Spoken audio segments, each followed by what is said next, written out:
We'll be hoping the Brits can bring glory back to Italy. To many, Ferrari and Formula One are inseparable. They're the only team in the sport today to have competed in the first World Championship in 1950, are the most successful team in history and have built some absolutely gorgeous cars. Their first driver's title was won in 1952 by Alberto Ascari. Considered one of F1's most dominant and best-loved champions, he drove the iconic Ferrari 500 and defended his title the year after. It was Juan Manuel Fangio in his Ferrari 250 who secured the team's next driver's title in 1956. Remember, he was world champion 5 times with 4 different teams. Mike Hawthorne, Phil Hill and John Surtees also won titles for Ferrari in the 50s and 60s, and the cars back then were beautiful, and they even sounded great, didn't they?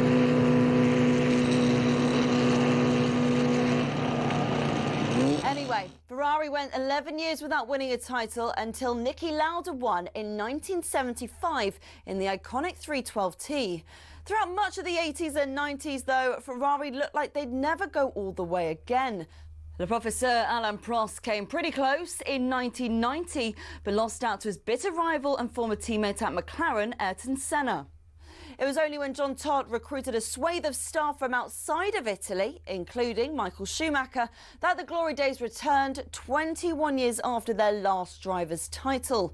The turn of the century saw the prancing horse sprint to an unprecedented 5 consecutive championship doubles. And after Schumacher left, Kimi Raikkonen reclaimed the driver's title immediately. But despite employing 1,500 people, the Iceman remains the last Ferrari world champion. So, 16 constructors' titles, 7 more than McLaren, and 15 drivers' titles, 4 more than, again, McLaren. Ferrari are truly Formula One's top team. Forza Ferrari.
Good morning, 5 minutes after 6 o'clock. How are we out there? Ooh, still chilly, but not as bad.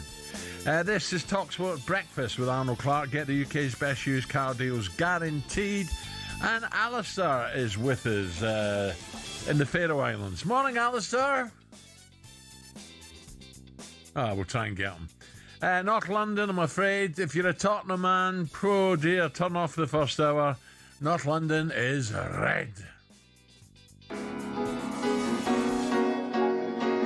Could have gone into the top 4 with a victory here today, but they've come here with a game plan which basically said, we'll sit here and wait for you to beat us. I'm a very big believer that no matter what system you play, you can be successful. Arsenal won, Tottenham nil. Leandro Trossard with the breakthrough goal. I think it's been really negative from Tottenham and Thomas Frank, and ultimately they paid the price. Did you think you had anything? Who's Eze? I told you, game over. And it's Eberici Eze again. His name is Eberici Eze, and he makes it look easy. It's Arsenal 4, Tottenham 1, Eberici Eze. He could have signed for Spurs, remember, but he's a hat-trick hero for Arsenal. How many players have they done that? And I could not recall recently anybody doing that. I rate him one of the best in terms of talent. We have a special player there. Extremely painful to stand here after a bad performance against the worst team we can form badly against. So it's a perfect storm. There have been few darker days.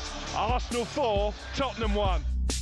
Yes, whoa, what about that? Crikey, my son-in-law went and, whoa, he won't be talking for 3 days now. Shocker if you're a Tottenham fan. Arsenal maybe without Gabriel, Odegaard, Gyökeres, Havertz, but they thumped Tottenham at the Emirates. Eze scored the first hat-trick in the North London derby since Alan Sunderland. Remember Alan played at Ipswich and Wolves 1978. After seeing his side go 6 points clear at the top, Arteta spoke to talkSPORT's Alec Crook. Eberici, the first player to score a hat-trick in this fixture since 1978. Did you know that? And have you been surprised? But it's the first thing that I looked when I went in the dressing room. I said, how many players have they done that? And I could not recall recently anybody doing that. 4, I think. And I know it's 4, and a long time ago. So, yeah, magnificent. He needs to enjoy it. He needs to believe in him like we all do, because he can bring something very, very special to this team. Did you know he was this good? Well, to be fair, when I spoke to Thomas Tuchel, I said, how good is he? He said to me, one of the best I've seen. I rate him one of the best in terms of talent. If we add him now, he's worried. The willingness that he has to play for this team and the joy that I sense every single day when he's in the building, we have a special player there. Absolutely. Listen, we're going to hear from Majestic in just a moment, but from my little say on it, I thought Tottenham's tactics were, well, what tactics? Diabolical for me. Just sat back there, Charleston up front. And by the way, what about the free kicks that Arsenal put in and Tottenham are lined up just outside their own 6-yard box? How stupid is that? The second one is, it just needs any sort of flick on. Why are they back there? Get out, get up there, and leave a bit of space for the keeper to make a decision to come or stay in his line. I've never seen anything so stupid in my life. Taking nothing away from Arsenal, by the way. Arsenal were fantastic. But he's a touch of class, isn't he? The only downside, and by the way, it was like 10 out of 10 from Arsenal, 2 out of 10 for Spurs. The second goal, I thought they might get away with this. It might be offside. Surely that's they're in front of the goalkeeper. Someone tell me the rules. There's so many different rules now and different interpretations of offside. There's 2 Arsenal players in front of the keeper. But in saying that, it made no difference. None whatsoever. Arsenal battered Spurs. Simple as that. Okay, a miserable afternoon. DJ and host to the final word, Majestic. Well, I don't blame him. He went on this rant. As a Spurs fan, I got to say it, and we are miles off of that, right? Yeah. And the other thing is, I never forget it. Spurs beat Liverpool, I think 4-1 at Wembley when we were building our new stadium. After that game, we were so like we were neck and neck with them, and then all of a sudden they bought Alisson and they bought Van Dijk. They went on to win the Premier League, the Champions League, etc. That night when we beat them 3-0, and what they've done since then, they've gone forward. We haven't, and that is the legacy of Daniel Levy that we'll be talking about later on as well. A disgusting performance from Spurs in the North London derby. It's interesting. I was listening to Olivia earlier, and one of the guys, the callers, was giving Levy. Look, Levy's gone now. Forget all that. You know, for me, this was about getting a result at the Emirates. It was getting a result tactically right, and it was wrong. Totally wrong. I don't know how you can blame Levy there. Okay, some of the players you might say, well, who bought him? Who bought that? But tactically, Tottenham just basically said, come, you know, try and break us down. If you do, we're stuffed with no hope. And that's what happened, honestly. Right, we can also hear from Tottenham boss Thomas Frank, who takes the blame for the loss. I'm a very big believer that no matter what system you play, you can be successful. I completely understand the question, and I always take the full responsibility. So the full responsibility will always be on me. Today, when we didn't perform, I picked a team that played 5-4-1, changed at halftime. Very, very clever. 1 minute into it, they scored to 3-0, and then the rest is history after that. What I would say is that no matter if you played one or another system, we needed to be more aggressive and be better in the duels, and that doesn't matter the system. But I take the responsibility for everything today. No, I'm sorry. I just look, the free kicks weren't everything, but it was really annoying me watching. I said, "What are you doing back there? Get up, get up!" As I said, Eze, a touch of class. He's one of them players, you know. He doesn't need a big backlift when he strikes the ball. His control and his position, his balance of his body is so great. He gets his shots away so quickly. So it was a great performance. Simple as that. Let's hear from both sets of fans. In North London, Tottenham took a big allocation, of course. Arsenal fans, a perfect weekend. When you look at Man City, you look at Liverpool. Is it going to be a stroll to the title now? Are you thinking that? We know one man who's happy, a certain Ray Party Parlour.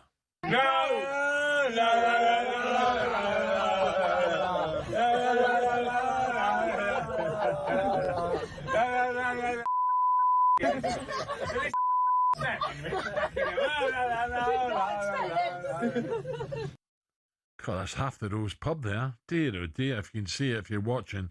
Yeah, Party Parlour, I've not spoke to him. I was expecting a call any time after the final whistle, but clearly he had other things in his head.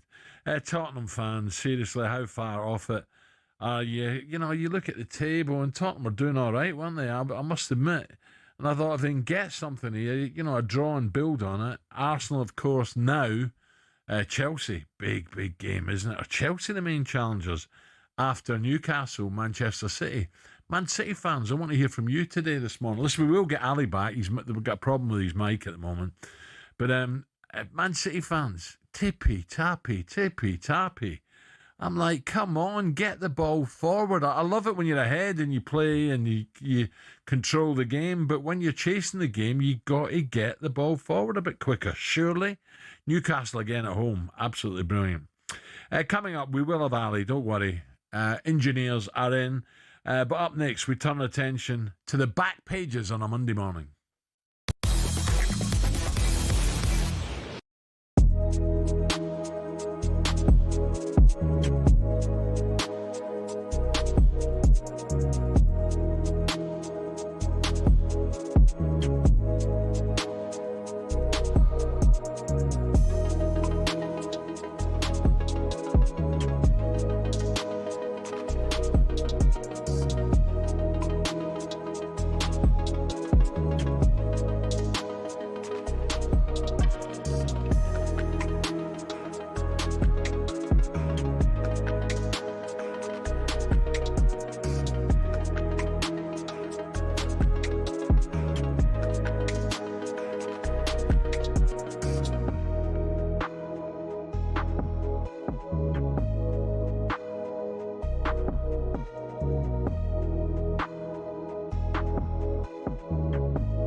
talkSPORT Superstar Breakfast. Here we go.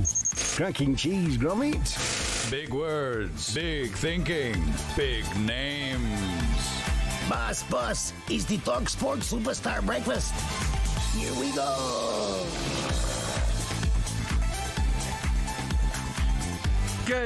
Good morning, 17 after 6 o'clock. By the way, good morning all the cabbies this morning and the lorry drivers all piled up getting their Zeds in before they kick off again. I was just thinking driving in, what a job that is, lorry drivers around the country with the traffic and roadworks. So good luck to you. Hope you enjoy the show. Right, talkSPORT Breakfast with Arnold Clark. Get £750 off any used electric car or home charger. Ali will be with us, hopefully by Wednesday. Right, let's head to the phone line. Can we go to the phone lines? Or yeah. 03717 223344. Leeds United. Oh, Tom's got the right hump, the newsreader. What on earth is going on? 1-0 up, but still lose. Are you fed up with, oh no, Daniel Farke's getting it, isn't he? Let's speak to Dan, who's a Leeds fan. Morning, Dan. It's not good. Hiya, pal. Morning, Alan. Yeah, I've got mixed emotions. I'd like to start by the first one saying, nice one, Patrick Bamford, on your debut. Good result, great. Nice to see you settling into a new club after a certain Daniel Farke sacked you off, say I've no time for you, which I find is quite embarrassing. We'll go back to the start of the season, Alan. A lot of people mentioned, even Gabby, were one of them, should we keep Daniel Farke? Now, a lot of people blamed it on the money that he didn't get at Norwich, right? Rubbish. He's not a Premier League manager. He has proved that with Norwich. Yes, you've got to give people a chance. I believe that, okay? Now, at the end of the day, I'm a big believer in giving people chances, fair enough, but you've got to look at the club situation. Now, yes, we beat Wolves, we beat West Ham. You know, we drew at Newcastle because, in my eyes, they had a lot of players out that game and they did play well at the Elders. Arsenal game, not to mention, they absolutely battered us. Yeah. Yesterday were mixed emotions. I thought the players played absolutely great. They were brilliant in the first half. He brought Tanaka on because of the injury to Stack. Yeah. Which is fair enough. He came on, he had a great game. He held up the midfield with the rest of them. Longstaff, great game. Goodmanson, brilliant. The thing is, why? Second half, he had to take the man off that give most of the play, which was Nemcha and Tanaka. You bring a player on, he plays great, and you take him off. Okay, now, we've got to go to Man City next weekend.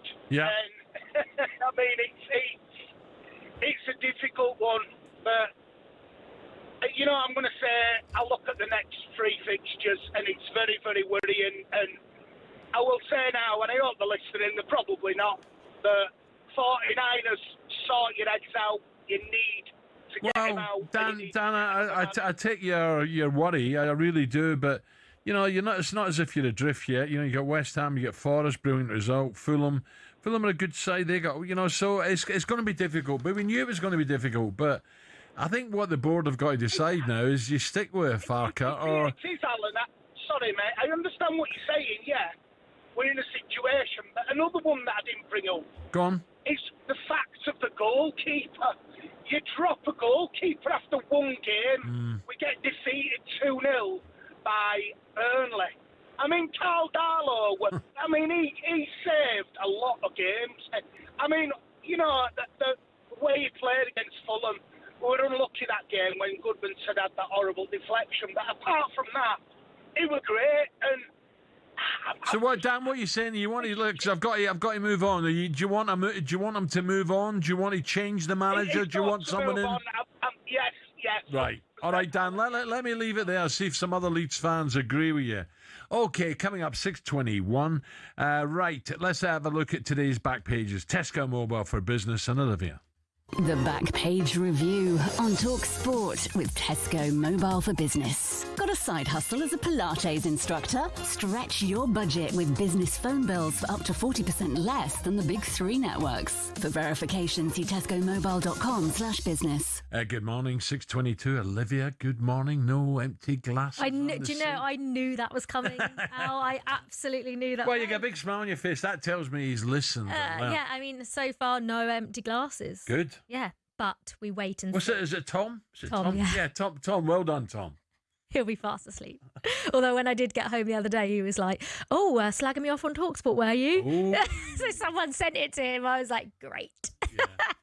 What have we got in the papers? As you can imagine, all of the back pages are dominated by Arsenal and Eberechi Eze. We'll get into that in just a second. But on the back page of the Mirror, Las Vegas, Lando Norris and Oscar Piastri get the boot over rule break. And it's a similar story on the back of the Sun as well. Lando's his vow to bounce back in Qatar after him and his teammate were punished for excessive skid block. Just 24 points now between...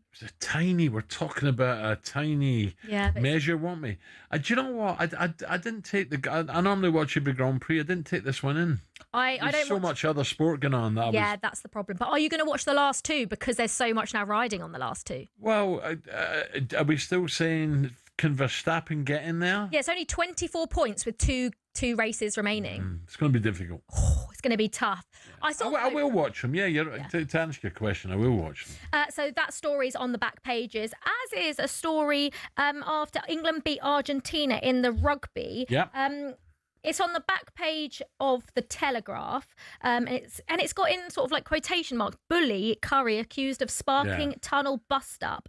Let me just explain. So the Argentina players were enraged by Curry's late tackle on Juan Cruz Malia, which the Argentina boss said broke his knee. It's on the back page of the Mail as well.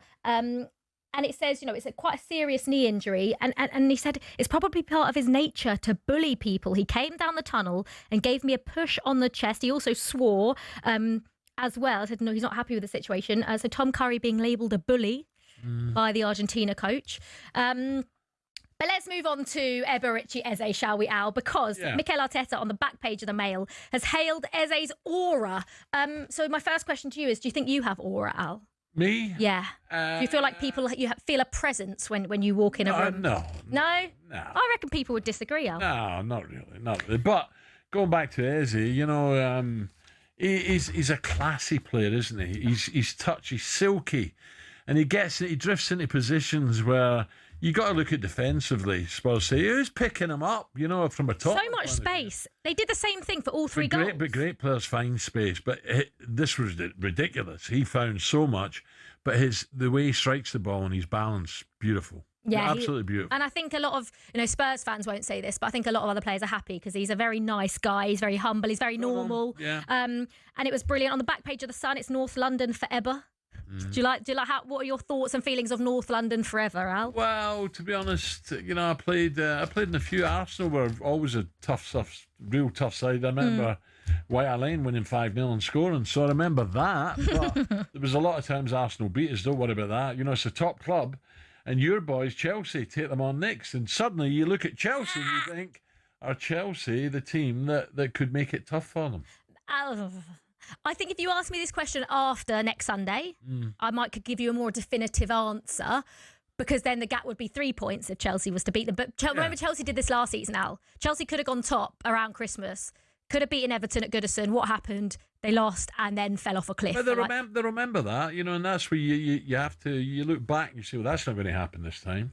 But Liverpool, look at Liverpool at the moment. Look at Man City. Man City had a great, don't get me wrong, Newcastle away from home is a tough game. Yeah. But City don't chase the game for me. They're very up and down, aren't they, City? They have looked brilliant recently. And then do they just have a game like this? I don't actually think they played badly. You look at Haaland, he never got a kick, did he? Apart from early doors, he had a chance. But a few controversial decisions in that game. Yeah, I just, if I'm being honest, City disappointed me. Yeah, and I think that City fans will probably say the same. Listen, St James's Park is a tough place to go, but Arsenal did go there this season and get a last-minute winner, didn't they? How much credit do you think, when you look at Arsenal's squad this season and the summer that they had, and they've lost Gabriel. And I know they've played Spurs, and I know it was Spurs' arguably worst performance of the season. They didn't even lay a glove. But they didn't look like they missed Gabriel one bit. Hincapié coming in for his first start. No, well, again, I go back to Spurs' tactics. They just sat back, said, you know, we'll settle for a 0-0 draw right now. Do you know what I mean? Richarlison's goal was a great goal, but that's it.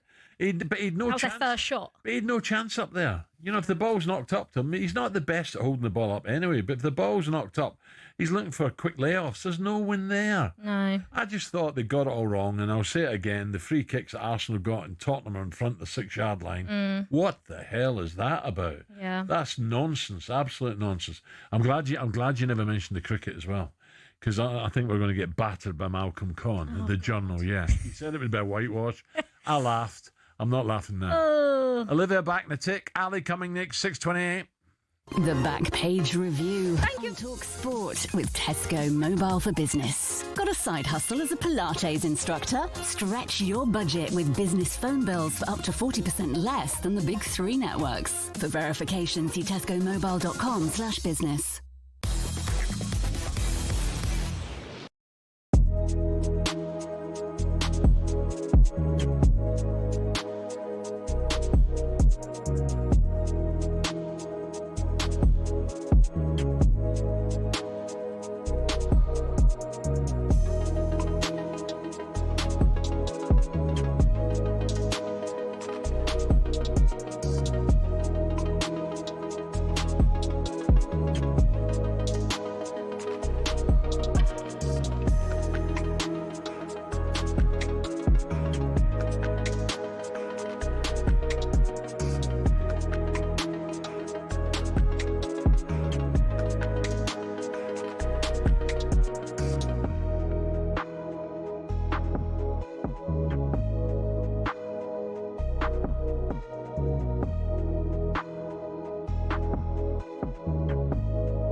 When Sir Jim Ratcliffe took control of footballing operations at United, the Manchester-born billionaire was somewhat welcomed in as a homegrown hero, ready to save the club from the dark days of the Glazers. But in just 12 months, he became a punchbag for many fans. So what happened? Well, let's take a look and you can decide for yourself. Over the last 3 years, the club lost 300 million quid, and Ratcliffe rightfully committed to sorting that. But what seemed to get fans' backs up is the way he went about it. For example, talkSPORT understands staff lunch options at the Carrington canteen have been reduced to just soup and sandwiches, which the higher-ups at the club say will save them 1 million quid a year. Now, that might make sense for many who don't get free meals at work themselves, but it does get a little bit more picky than that.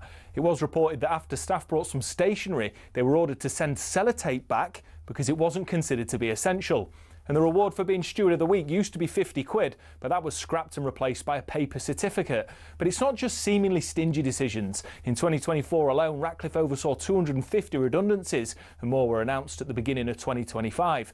Now, while there are people who acknowledge United staff numbers are overinflated, it's the optics which aren't great. Add to the mix the introduction of a flat ticket price of 66 quid for every fan, even children, while Casemiro's on 350 grand a week, and the frustration of fans reached fever pitch. Time will tell whether Ratcliffe's cost-cutting measures will improve outcomes at the club, but one thing's for sure, there's a long way to go for United to be back where many say they belong.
Morning, 6:33 Monday morning. No Jeff this morning. Brazil sitting in with Ali, and I think we've got Alistair. Morning. Very good morning, Alan. How are you, pal? What's up with you numpty? What have you touched? I'm going to tell you something. They changed my SDN line was working perfectly. They put this new computer thing in, and I'm not handling it at all well.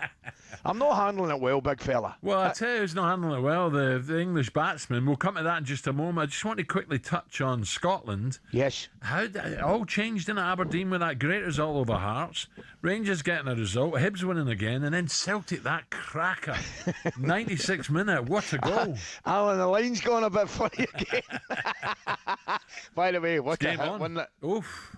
It was some strike, I've got to say. And Aberdeen beating Hearts yesterday, yeah.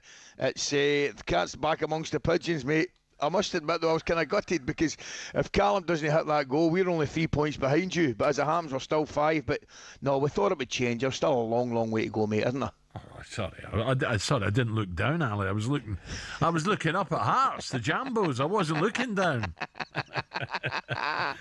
Right, what about the cricket? Did you see it? We're going to go over to Australia. Unbelievable. At least we've not got any Aussie journalists to talk about the cricket, eh? Oh, really? He's chomping at the bit. He's coming on. Oh, get him on. Let's hear him. Let's hear what he's got to say. Oh, dear. Now, the early hours of Sunday morning, England walked out after lunch on day 2 of the first test. 59 for 1 and 99 runs in front. From there, they slumped 164 all out. Travis Head, brilliant. Then scored the second fastest Ashes 100 of all time as the Aussies raced into a 1-0 lead. Former England fast bowler Stevie Harmison joined Johnny Norman on following on Ashes inquest on talkSPORT 2 and the talkSPORT Cricket YouTube channel to react to a disaster. A disaster! Ball was 1.5 meters from them. It's nearly 2 meters away from them, and they're still trying to push at the ball. So how is it? The same mistakes we have. I'm not coming on here to sort of keep having a go and I keep saying the same thing. We are making the same mistakes. We will not get better. This team will not get better because what they do, in my eyes, is you saying there about the game was won. I think the England are dangerous to themselves when they think the game is won. That's the problem. We don't know how to close out games unless we go and win by 350 runs. Stevie Harmison. I've got a feeling, well, I know for a fact Harmy and Goffey, our guys were saying, look, we've got a chance here, real chance. But that first test is so important. And in the end, what a disaster, Ali, wasn't it? Oh, mate, I couldn't believe it. I couldn't believe it. I couldn't believe the first innings. And then I thought, fair play to England. Bowlers got themselves right back in it. I mean, with a lead. If somebody had said after the first, after England's opening innings that they'd be 40 odd ahead, you thought they were mad. Yeah. And then they were all getting out the same shot. How good was Stark? Look, don't get me wrong, Stokes was brilliant as well, but Stark, with the missing of 2 fast bowlers, suddenly said, right, it's on me, and didn't he carry that to England? He was brilliant. Oh, he was absolutely tremendous, I've got to say. And then you look at Travis Head with the bat for that century. That was amazing cricket. It really was amazing cricket. Yeah, Geoffrey Boycott went even further than that. Harmy and said, I cannot take the stupid England team seriously anymore. That's Sir Geoffrey Boycott. Obviously, Ben Stokes called those criticising the preparation has-beens. Ben will come back, there's no doubt about that. He's got broad shoulders. Right, let's say a very good morning to Malcolm Conn, Aussie cricket. Oh, no, he's not just there yet. He's just finishing off some champagne, I think, Malcolm. He did say, he said a whitewash. I went, no chance. Because, listen, the little bit I know about cricket is not a lot, but I listened to the likes of Goffey and Harmy, and I think, no, this is going to be tight. He did, to be fair to him, and we kind of scoffed at him a little bit when he came on, Malcolm, to be fair, didn't he? We kind of we said that there's no chance of that happening. And well, what about Zach Crawley then? What do you do with him, Ali? Did you give him another chance or not? I think you've got to, Alan. I think you've got to. He's put himself under unbelievable pressure now. I mean, the 2-ball duck, it's just an absolute disaster. And he's played that shot on the rise again, and it's just a straightforward. He's trying to drive it down, and it's just been a simple catch it back at the slips. I don't know, mate. I just thought it looked to me as if they're going out, in my uninitiated, opinion of cricket or knowledge of cricket. I just thought they kept going out with the same shot. Well, that's what Harmy said, didn't he? It's oh dear, bad news. Brisbane next up, isn't it? So there's got to be an improvement, surely. But how do you? I don't know. Stark, the type of form he's in, magnificent. He was unbelievable, wasn't he? I've got to say, in that first innings, as good as you're correct. You got to mention Stokes. Yeah. 5-wicket haul was magnificent, absolutely magnificent. And Alan, as good as Stark was, and he was absolutely sensational. You got to remember, they've taken a 40-odd, 50-odd run lead into the second innings. Do you know what I mean? And actually started okay. Yeah. I know they lost the first wicket immediately, but I think it was Pope, and Duckett sort of stabilised things a little bit. And then after lunch, I watched it, mate. You believe I watched it? Did you? I went from my bed for a couple of hours, then I set my alarm, got up and watched it, and I went back in my bed. Oh man! Well, the bad news. I take it I lost a couple of wickets. The bad news is Brisbane day night, and you know what the Australians are like in day night games. Okay, he called it. He said it could be a whitewash. Aussie Cricket Journal Malcolm Conn joins us. Good day, Malcolm. Morning, Malcolm. What an opener! Whoa! Bunch of marshmallows your blokes are. Set up what could have been one of the great Ashes victories of all time, and then 4 hours later lose by 8 wickets. Just extraordinary. I'm trying to think of something else that's similar, but I'm struggling. Malcolm, what were you thinking then? So Stark, all the emphasis was on him with the ball in hand. He was magnificent. And then Stokes stands up, and somehow England have a lead going into the second innings. What were you thinking? Do you think this is going to be tight?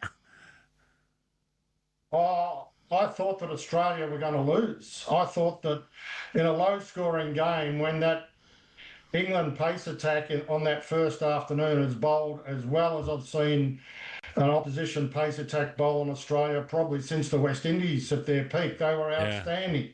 Yeah. And it showed. They bowled Australia for 130. They were magnificent. And I just thought, crikey, England went to lunch, 1 wicket down, 99 ahead. They get 300 in front. Then Australia's not going to get them. Yeah. And England go 1-0 up, and sort of the world's their oyster. Then they're away. As it is now, they were in an amazing winning position, managed to lose it. I reckon they're gone. They'll be psychologically shot. Malcolm, they should refund the money to all those 20,000 fans who went out to Perth to watch him. Yeah. Malcolm, tell me, mate, I was going to ask you there, What can you put it down to? That collapse down to after lunch was unbelievable. Are you putting it down to the brilliance of the bowling, and then obviously the absolute brilliance of Travis Head, or are you putting it down to just an absolute brainstorm and a brain collapse of England batsmen? Well, mate, I've always felt that baseball is a myth. And I've actually felt that in moments when it's really mattered for England, that it's actually caused them problems, that they somehow think that they have to play to the ideology instead of the match situation. The match situation is you bat it out. If they bat out the rest of the day, they've won that test match. They'll be set up with 3 days to play. Yeah. But they go chase it. And in Perth in particular, the one thing, the cardinal sin is to play away from your body driving on the up. If it's under your eyes, if it's straight in front, if you're heading down the ground, no problem. But don't drive away from your eyes. And they're in the space of, goodness knows, what was it, an over or two, that you've got Pope, who batted as well as I've seen him in the first innings, but kept playing those extravagant drives and missing them in the second innings. Mm-hmm. You've got your vice captain, who's as good a player, as talented a player as I've ever seen, playing an incredibly bad shot 4 balls into his innings. And then you've got Joe Root, who's got 39 test centuries but none in Australia. Amazing. Also going at a wide one and dragging it back onto his stumps. Yeah. 3 terrible shots that changed the game. It's a mindset thing. It's like they get into this baseball ideology and they feel like they have to keep playing that way when they don't. They should play the situation. Yeah. The situation was let them go, make them bold here, hit straight, working through the leg side. Don't play extravagant shots. Malcolm, we'll talk before Brisbane day night. We know what the Australians are like at day nights. They don't lose too many, so it's really England up against it. Malcolm, thank you. Thanks, could Malcolm. be right with your whitewash. That is for sure. 6:43. Superstar Breakfast preview on talkSPORT with Travis Perkins. Doing what matters for the trade. Find your local branch at travisperkins.co.uk. Was on the outside looking in this phenomenon. Okay, still to come on the Sports Breakfast. Here we go. We're going to be playing Let It All Work Out, because that was the song used by Arsenal when they announced the signing of Eze. He snubbed Tottenham in the summer, don't forget, to join the Gunners, and yesterday a superb hat-trick in the North London derby. And the 4-1 batting has led to some Tottenham fans losing their minds. This was one of the most shameless and embarrassing North London derbies I've ever watched. Thomas Frank is way out of his depth. I think he's got to go. We're taking calls all morning. Tottenham fans, yesterday's performance was unforgivable in a North London derby like that. I thought they were going to have a fight in the first few minutes. I thought they're challenging, they're competing, but that soon went. Arsenal fans, how good was it to see Eze scored a hat-trick? He's class, isn't he? Is it going to be a stroll to the title now, or are you worried about this Chelsea game coming up? 03717 223344. Of course, a day where City got beat and Liverpool. Wow, we'll talk about that later. Give us a call. That was a look ahead with our good friends Travis Perkins. Superstar Breakfast preview on talkSPORT with Travis Perkins. Bricks on bricks on bricks. Over 40 million available to order with delivery to site. That's one less thing to worry about.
I'll warn you now, Piers Morgan coming up just after 8 o'clock. Uh-oh. Right, 10 minutes to... Never be warning the listeners. I'm going for my breakfast. No, I was thinking about it as well, going for a walk over to the shops. 10 minutes to 7 o'clock. Right, we'll talk Formula 1 in a moment, but first, talkSPORT Breakfast with Arnold Clark. Get the UK's best used car deals guaranteed. Ali's with me. Right. What do we know this Monday morning? Izzy scored the first North London derby hat-trick since 78 as Arsenal thumped Tottenham 4-1 to move 6 clear at the top of the table. Argentina head coach Felipe Contepomi, he called England flanker Tom Curry, "You're a bully," who swore and pushed him in the tunnel at the Allianz Stadium after a comfortable England win. And Liverpool were beaten for the 6th time in the last 7 league games. As Forest ran out 3-0 winners at Anfield. Manager Andy Slot is now under huge pressure, according to Adrian Durham. Let me give you this. Okay, Liverpool have lost 3-0 at home to Nottingham Forest if you're just switching talkSPORT on. Most defeats in the first 12 Premier League games as reigning champions. Liverpool with 6 matches Leicester's 6 in 2016-17. It matches Blackburn's 6 in 95-96. And Chelsea, way back, 110 years ago, 7 defeats in the first 12. So Liverpool, they're kind of breaking new ground here. 6 defeats in their first 12 games. Yeah, Adrian Dunham there. Ali, look, I tell you what, Ali, first of all, let's talk Liverpool. Sure. Ali, it's incredible what's happening here, isn't it? Oh, it's unbelievable.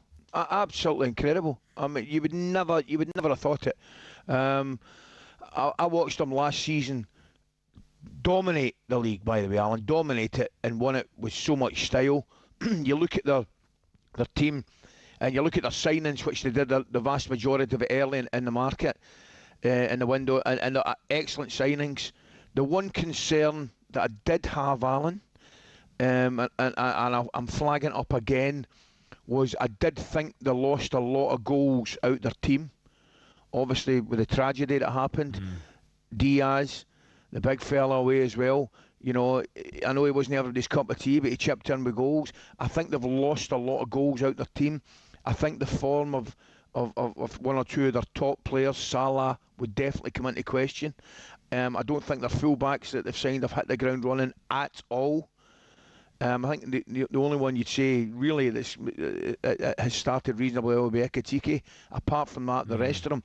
The only thing I would say, last year we saw something remarkable as well, Alan, and that was when Manchester City, I think, lost 9 out of 12. Yeah. And who could have saw that happening? No, and absolutely. we're getting the same again with Liverpool. And then we look at, and all of a sudden, Chelsea Arsenal, what a game that's going to be, Ali. Oh, by the way, talking about Arsenal, I've got to talk Formula 1, but just quickly, Ali, I thought Tottenham's tactics were diabolical.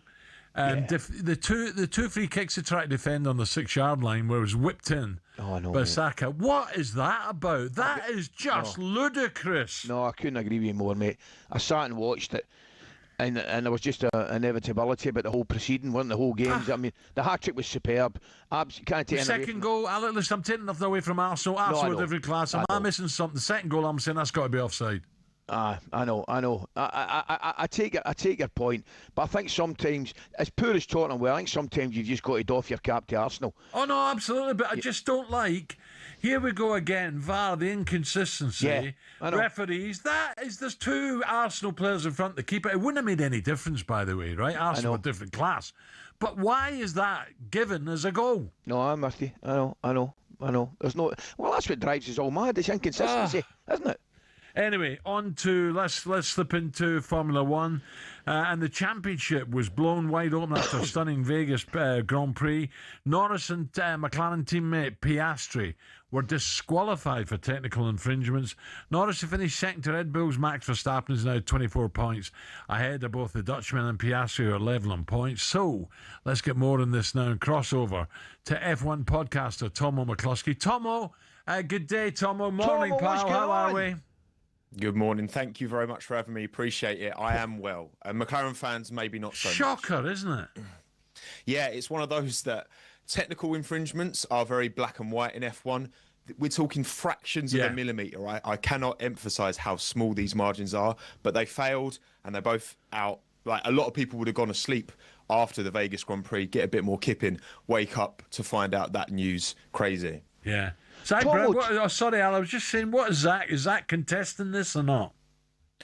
I think McLaren are very much putting their hands up. It's one of those that it will get measured by the FIA, then the team will measure it themselves to double check. And it's the same rules for everyone. It's always enforced very much like this. It's you play with these margins in F1. Millimetres do make a difference. Yeah. And McLaren didn't build enough tolerance into their measurements and they've messed up. Amazing. See, at least for the drivers, Tomo, explain to me, please. For Norris and Piastri, it's obviously it's a disaster, to be honest. It really is a disaster. I'm taking that's something that's totally out with their control. I mean, that's not something. I know they'll have a look at the car beforehand, but that's clearly not something that they're checking. No, the drivers themselves, they have to rely on the team to set up the car in a window that's going to make it legal by the end. And they were telling Lando to slow down at the end of the race. They were claiming it was because there's fuel, but actually, as it transpires, McLaren had an idea it was going to be tight on margins, tried to get Lando to slow down a bit to make a bit less wear on the bottom of the car, but it wasn't enough, clearly. So where does that leave us now? So Norris, Lando will be thinking, well, Piastri's out of it now, probably. Has he just got to keep as close to Max as possible? Look, there's 2 rounds to go. If anything, this actually worked in Oscar's favour ever so slightly because he lost less points to the leader, right? Because Oscar was having a poor race. Yeah. So it's 24 points between Lando on top and then Max and Oscar level, 24 points behind, which is less than a whole race victory. So Lando's driving well enough at the minute to still get it done. It's a knock, sure. It's going to add a bit of pressure, and Max is an inevitability. Like, the fact he's still in this fight is insane. You can't write Piastri off either, but it is still Lando's to lose. It's still in Lando's hands. Absolutely. And he's been brilliant, to be honest. Just a quickie, Tomo. We're reading perhaps Aston Martin could be making a change with Christian. Yeah, so there's rumours that Andy Cowell could be leaving, who's team principal. Obviously, Adrian Newey moved to Aston Martin from Red Bull recently, a big signing, and obviously Christian is out of a job at Red Bull and could be looking for an opportunity to rekindle with him. And Adrian obviously had so much success at Red Bull, so who knows? I mean, Lawrence Stroll, he loves a big signing. He's done it with Vettel in the past, bringing him into Aston Martin, and maybe Christian Horner. That would be crazy. I don't see it happening personally, but I mean, I hope I'm wrong because it'd be a hell of a story. And Tomo, Lewis Hamilton's he any good with a cricket bat? So maybe he could head to Brisbane because England's batsmen are having a mare and Lewis is having a mare. Oh, he is, isn't he? Another weekend to forget for Lewis. I mean, nothing could seemingly go. I really just hope he's like stressed. I keep saying stress testing Ferrari just as a bit of cope, just to hope that it's going to be better for next year. Fingers crossed, because Lewis still has it in his locker, absolutely. Tomo, just a quick one before you go. I'll bet you Max cannot believe his luck. Even Max must have thought he was dead and buried, and now he'll see this as a real opening, mate. 100%. Look, he would have been 42 points behind Lando without this double disqualification. 40, and he's 24. Like, it's such a swing. It's a huge swing. I mean, Max got, you look back through the season, he got taken out by Antonelli in Austria. He had a bit of a head loss moment in Spain, and hopefully that doesn't, add up at the end. But 3 drivers in the championship fight for Abu Dhabi. Lando can still get it done in Qatar this weekend if he beats them both by more than 2 points. So he can still get it won in Qatar, absolutely. Again, it's in Lando's hands. But Max's presence, 4-time world champion, been here, done that, got the T-shirt, never write him off. Nice one, Tomo. Thank you. Cheers, Tomo. It's an interesting one, isn't it? But look, I think Lando's been great. He deserves it. So we'll see. Speaking of McLaren, we're going to be joined by the CEO, Zach Brown, star of Drive to Survive, of course. We're with us for half an hour in the studio on Friday. So make sure you join me for that. Is he getting nervous now? We'll find out. Listen, they've been great all year, haven't they? Up next, we turn attention back to North London Derby, just how much better this Arsenal team is than the rest of the pack. Henry Winter to come, Dom King as well, and Olivia.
Aguero, Solskjaer, Deeney, Watkins.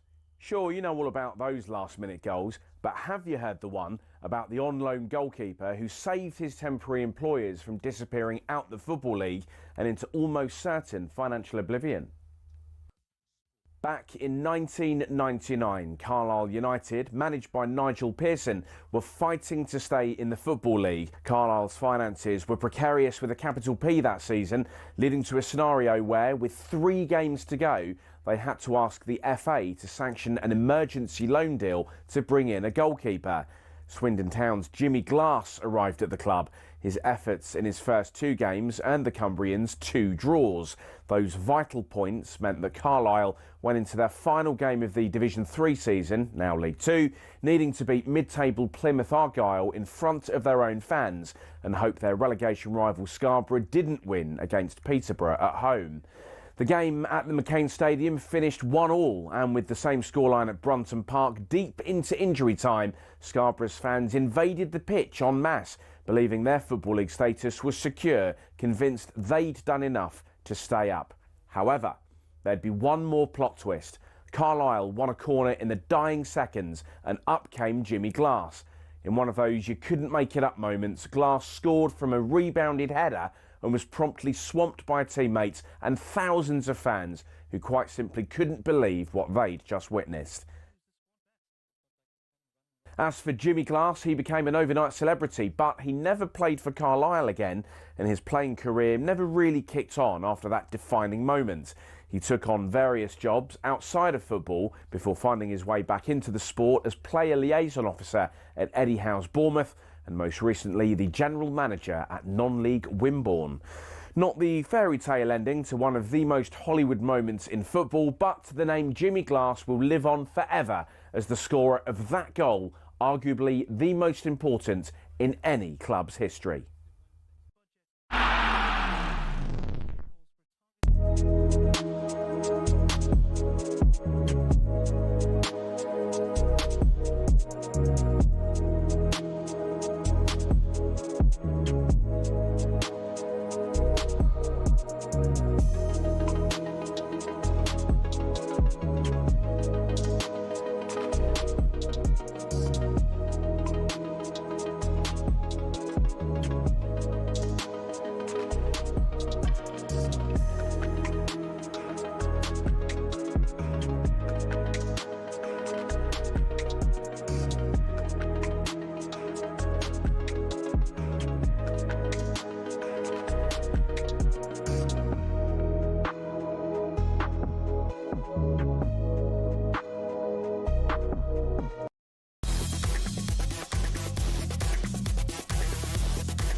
Okay, 7:05, talkSPORT Breakfast with Arnold Clark. Get the UK's best used car deals guaranteed. Alan Brazil and Ali. Ali, how is it up there weather-wise? All right, not too bad? Miserable out. What, just rain or cold? Mate, both. That horrible way, that dreich, you know that dreich? Aye. I went to watch a wee man play Friday night. I've never been wetter. It was absolutely shocking. And further north, snow, heavy snow at the top? Yeah, bit of snow further north, yeah. I mean, you've been getting some snow down the road, haven't you? Frost more. There has been, but north. You're not in the sort of, the sharp Pennines and, what is it, the between Sheffield and Manchester. I think they got it, but we've just had real bitter cold. But it's a little bit better now, thank God. But pouring non-stop. Aye, it's the same. The rain's the worst thing, mate. Terrible. Right, on the way for you this morning, former England Test skipper Mark Butcher will tell us if Bazball embarrassed themselves in Perth over the weekend. I wonder what he made. Well, we'll find out what Mark made of that. Crikey. 2003 Rugby World Cup winner Will Greenwood will look back on Steve Borthwick's side making it 11 wins in a row. Brilliant. Despite a late scare against Argentina, and we'll be joined by the loudest mouths of both sides of North London, a gloating Piers Morgan and a struggling chunk Jamie O'Hara after the Gunners thumped Spurs yesterday.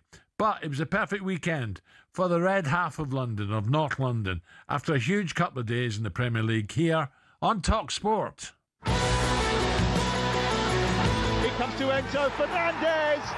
Chelsea score a second and Chelsea go second. Well, Callum Wilson is having a day to remember. It's Bournemouth 0, West Ham United 2. It was 0, Crystal Palace 2. Absolute beauty of a finish from Yeremy Pino, his first Premier League goal. Fired in from the edge of the penalty area by Jack Hinchelwood. Edison Al made no mistakes, so the comeback is almost complete. Well, it is complete. It's 2-2. And it's finally the breakthrough for Fulham. Fulham 1, Sunderland 0. It's Raul Jimenez. Liverpool 0, Nottingham Forest 3, and it's Morgan Gibbs-White. That is some scoreline. Oh my word! Newcastle 2, Man City 1. Well, we've had a first half of no goals, and Harvey Barnes has scored 2. Oh, that's magnificent. Morgan Rogers' second goal, a free kick. Leeds 1, Villa 2. Eberici Eze, he could have signed for Spurs, remember, but he's a hat-trick hero for Arsenal. This has been one of the easiest 3 points that they've managed all season, Arsenal, and they've done it against their most fierce rivals.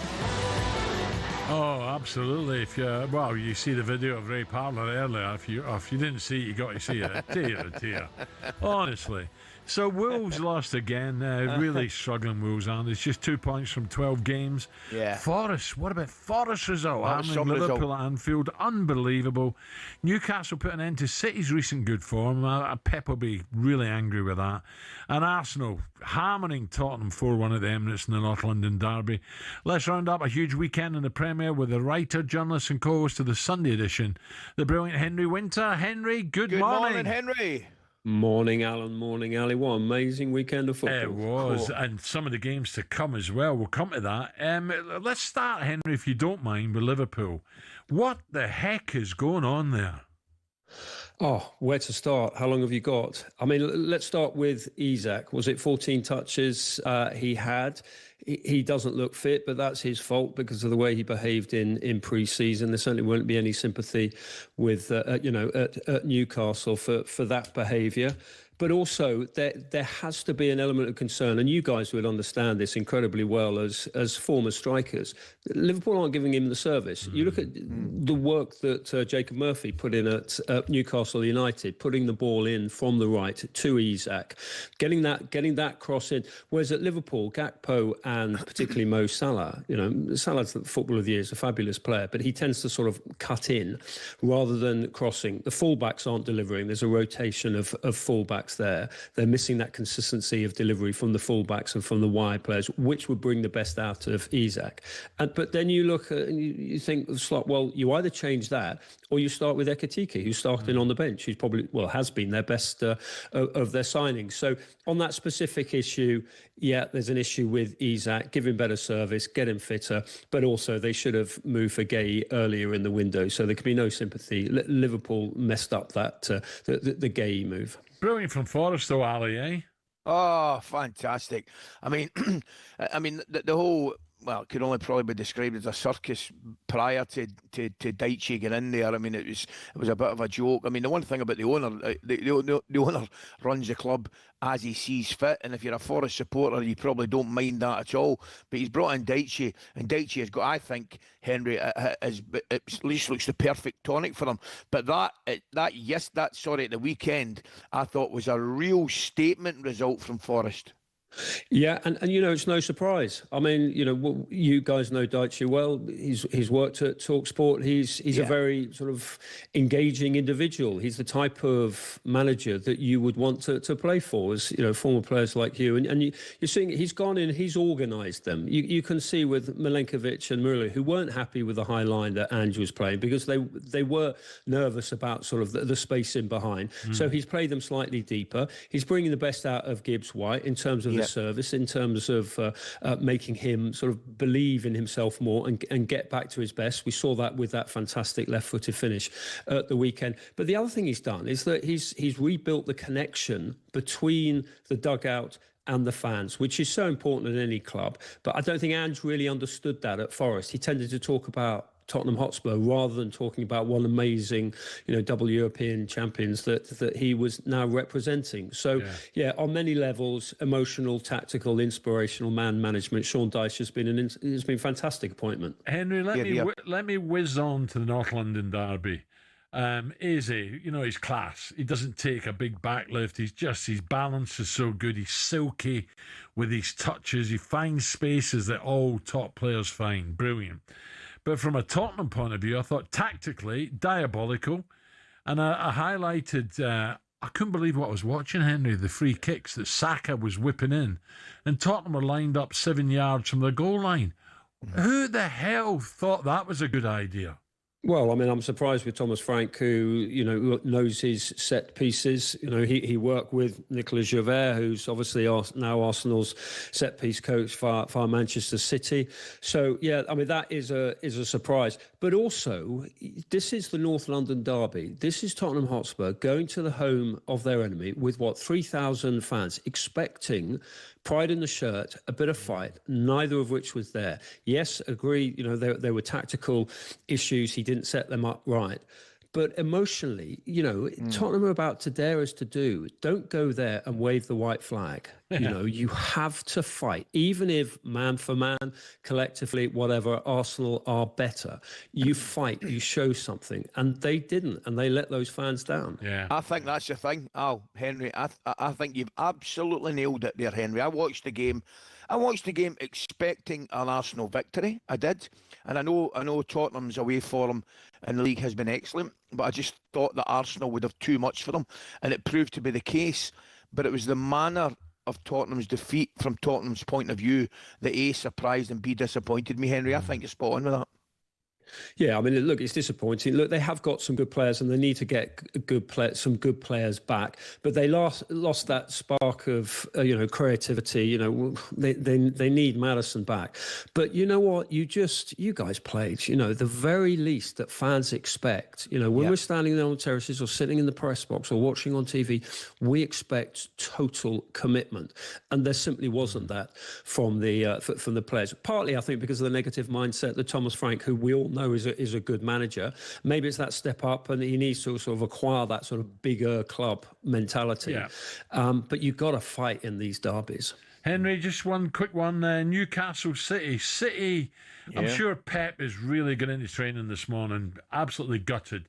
City were on a roll, they're on a run. But even when they go behind, for me, they annoy me. They're too patient. Yeah, they are patient, but look, they've got some fabulous players. I think it's going to be a fairly small sort of violin out for Pep Guardiola. They've got probably the best striker in the world at the moment in Erling Haaland. They've bought really well in Donnarumma in goal. They need to tighten those things. But also, look, let's remember, 10 days ago we were giving them so much praise, and Eddie Howe was getting a bit of criticism. Eddie Howe got his tactics right. He got his mood right. Got some good players. He got Harvey Barnes, the new Scot. If he's going to go to the World Cup with you, I don't know about that, but he showed what a player he is. And congratulations, by the way. I was Thank you very much, Henry.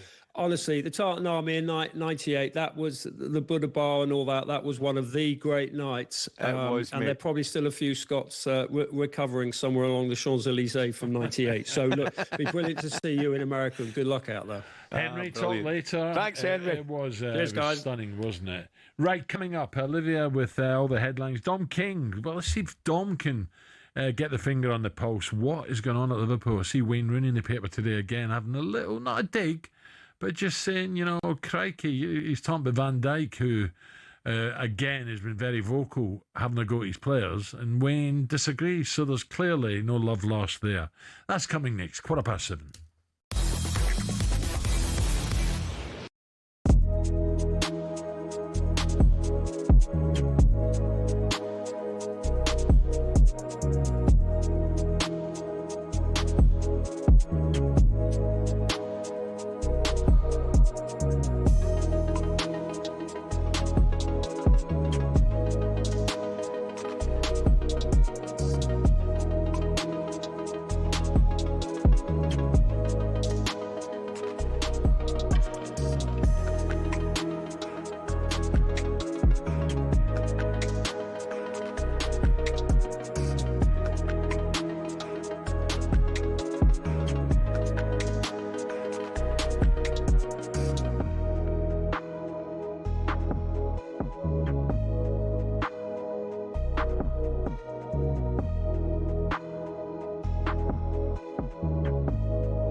Okay, 7:20. By the way, happy birthday, Ian Botham. And the big one, Billy Connolly as well. Happy birthday. No way. Yes. Brilliant. Yeah, there you go. Right, Big talkSPORT fella. Breakfast with Arnold Clark gets £750 off any used electric car or home charger. Now, last week we had a great show live from the Birmingham City training ground. Even let Villa's second top goal scorer, the Gabster, Gabby Bonlahor, in. A number of great guests, none other than Stephen Knight, of course, created Peaky Blinders. I'm watching it again. He also created House of Guinness and revealed a surprise you won't believe. Mr. Brazil tells lies. He tells things that are true. Yep. He apparently says that it was his idea. Yes, it was. He's Was it? absolutely correct. We were No there way. shortly after one of his shows, so it's 10:15 a.m. and there we are in the pub. And he came up with this fantastic idea of ordering a pint of Guinness, and the rest is history. Oh, wow, sensational. Gabby, you absolute snake. You dirty snake. I'm not telling him anything. What I said, the truth is, we mentioned it, and a couple of friends of mine had mentioned it to me, and I put it to Steve, and he went, oh, it's a great story. So, Gabby, wrap up. Right. Olivia's with us.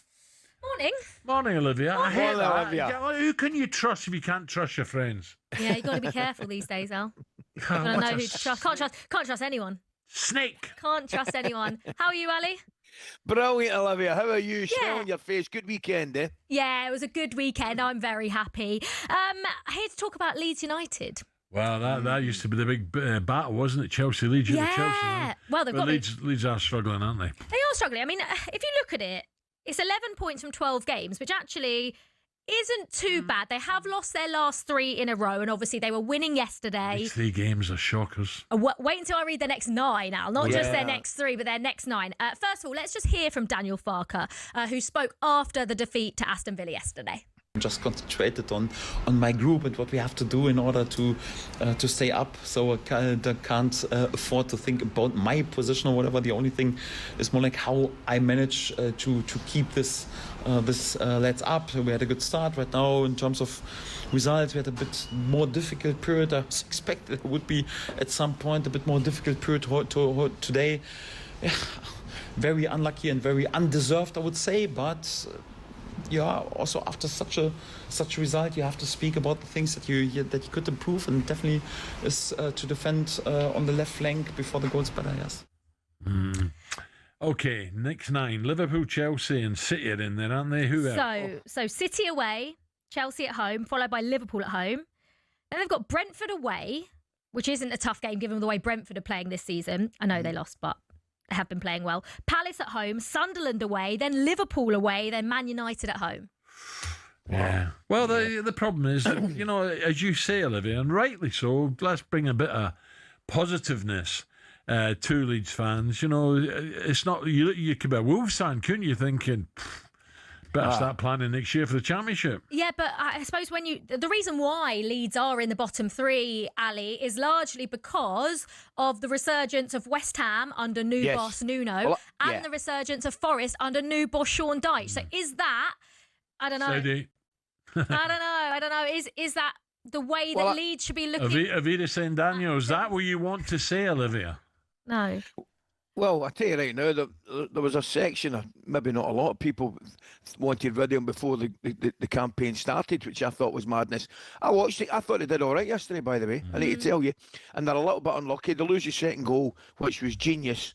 Morgan Rogers' free kick. What a goal this is. If you've not watched it, make sure you watch it. You talk about Ronaldo and these boys hitting free kicks. He comes up and does the exact same thing with his instep. He just kind of punches it, and it goes up over the wall. Brilliant goal. Yeah. Brilliant goal. Deserving to win any game. And then after it, they're really unlucky. Dan James, I think he makes a couple of good substitutions. They come on the right-hand side, and it just touches Calvert-Lewin's hand and goes in. Correct decision, disallowed. I thought they did okay. I really did. I thought they were a lot. I believe they were screaming for Dan James, weren't they? Well, you mentioned, Ali, you mentioned some good substitutions there. Well, there's been a lot of Leeds fans. I think at the end of the game, there was some boos, there was some cheers. Yeah. I feel like they are very split. But on social media, Adam, the Leeds fan, has said, I'm sick of hearing how poor the squad is. Villa are now 4th. They were 1-0 up comfortably. Emery reacts. his changes give Villa the momentum. Farke waits and waits and waits and then makes substitutions in a panic.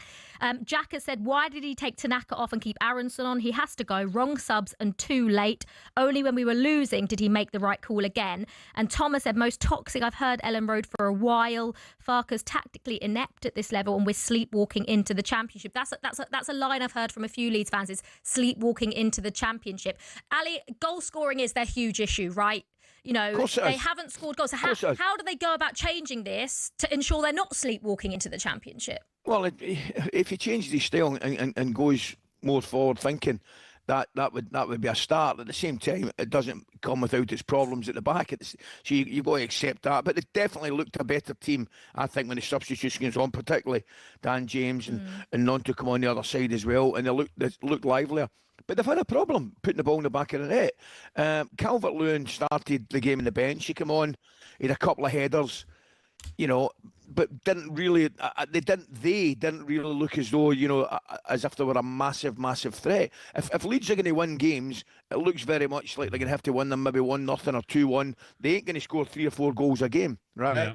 Yeah. So you have to be really strong at the back if you're going to nick games 1-0, 2-0. So Ali, tell me, Olivia, there's a big game coming up. Olivia's Chelsea, Arsenal, cracking game.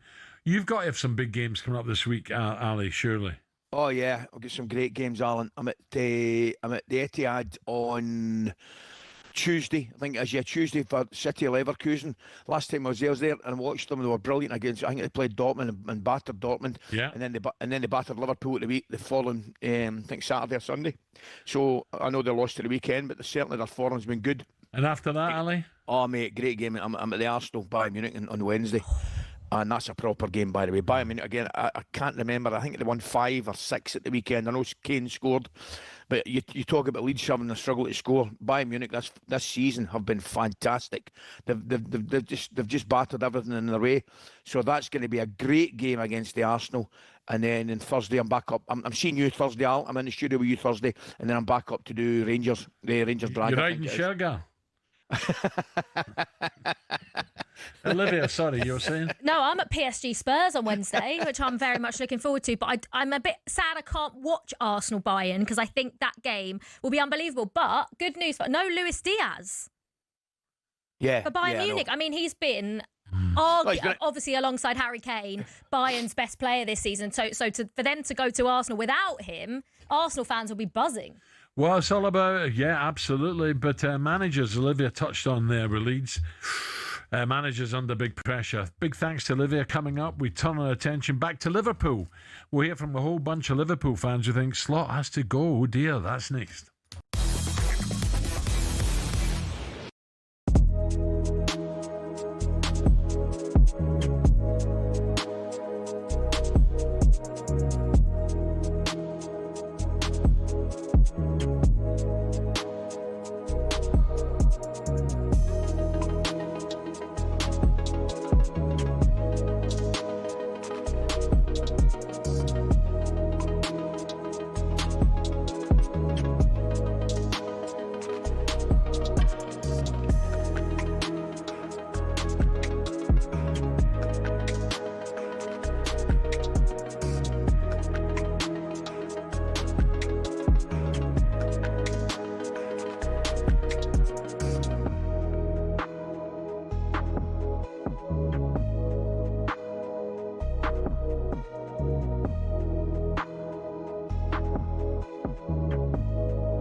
It's not often you associate fan power with Chelsea Football Club, but one of the shining examples of it lies with a group called the Chelsea Pitch Owners.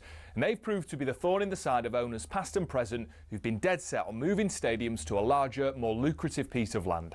Essentially, the supporters group holds the freehold to the land on which Stamford Bridge sits. Former owner Ken Bates set it up at a time where some unruly property developers tried to evict the club from their ground. In order to prevent this, he established the CPO as a company that owned the pitch and offered the fans the chance to buy a share for £100. As well as that, they also own the rights to the name Chelsea Football Club, so if any owner wants to take them elsewhere, they can't be called Chelsea without the approval from the CPO. Now, in 2011, Roman Abramovich tried and failed to move them away from Stamford Bridge, and this has set a precedent for Todd Bowley and the current power brokers at Chelsea.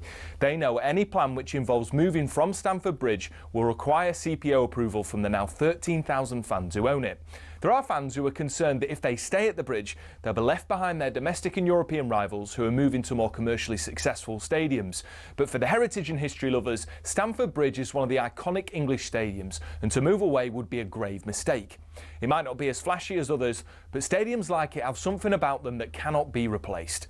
One thing's for sure, if Bowley wants to take Chelsea away from their home, he'll have to go through the CPO first.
That there were more than 24 hours in the day.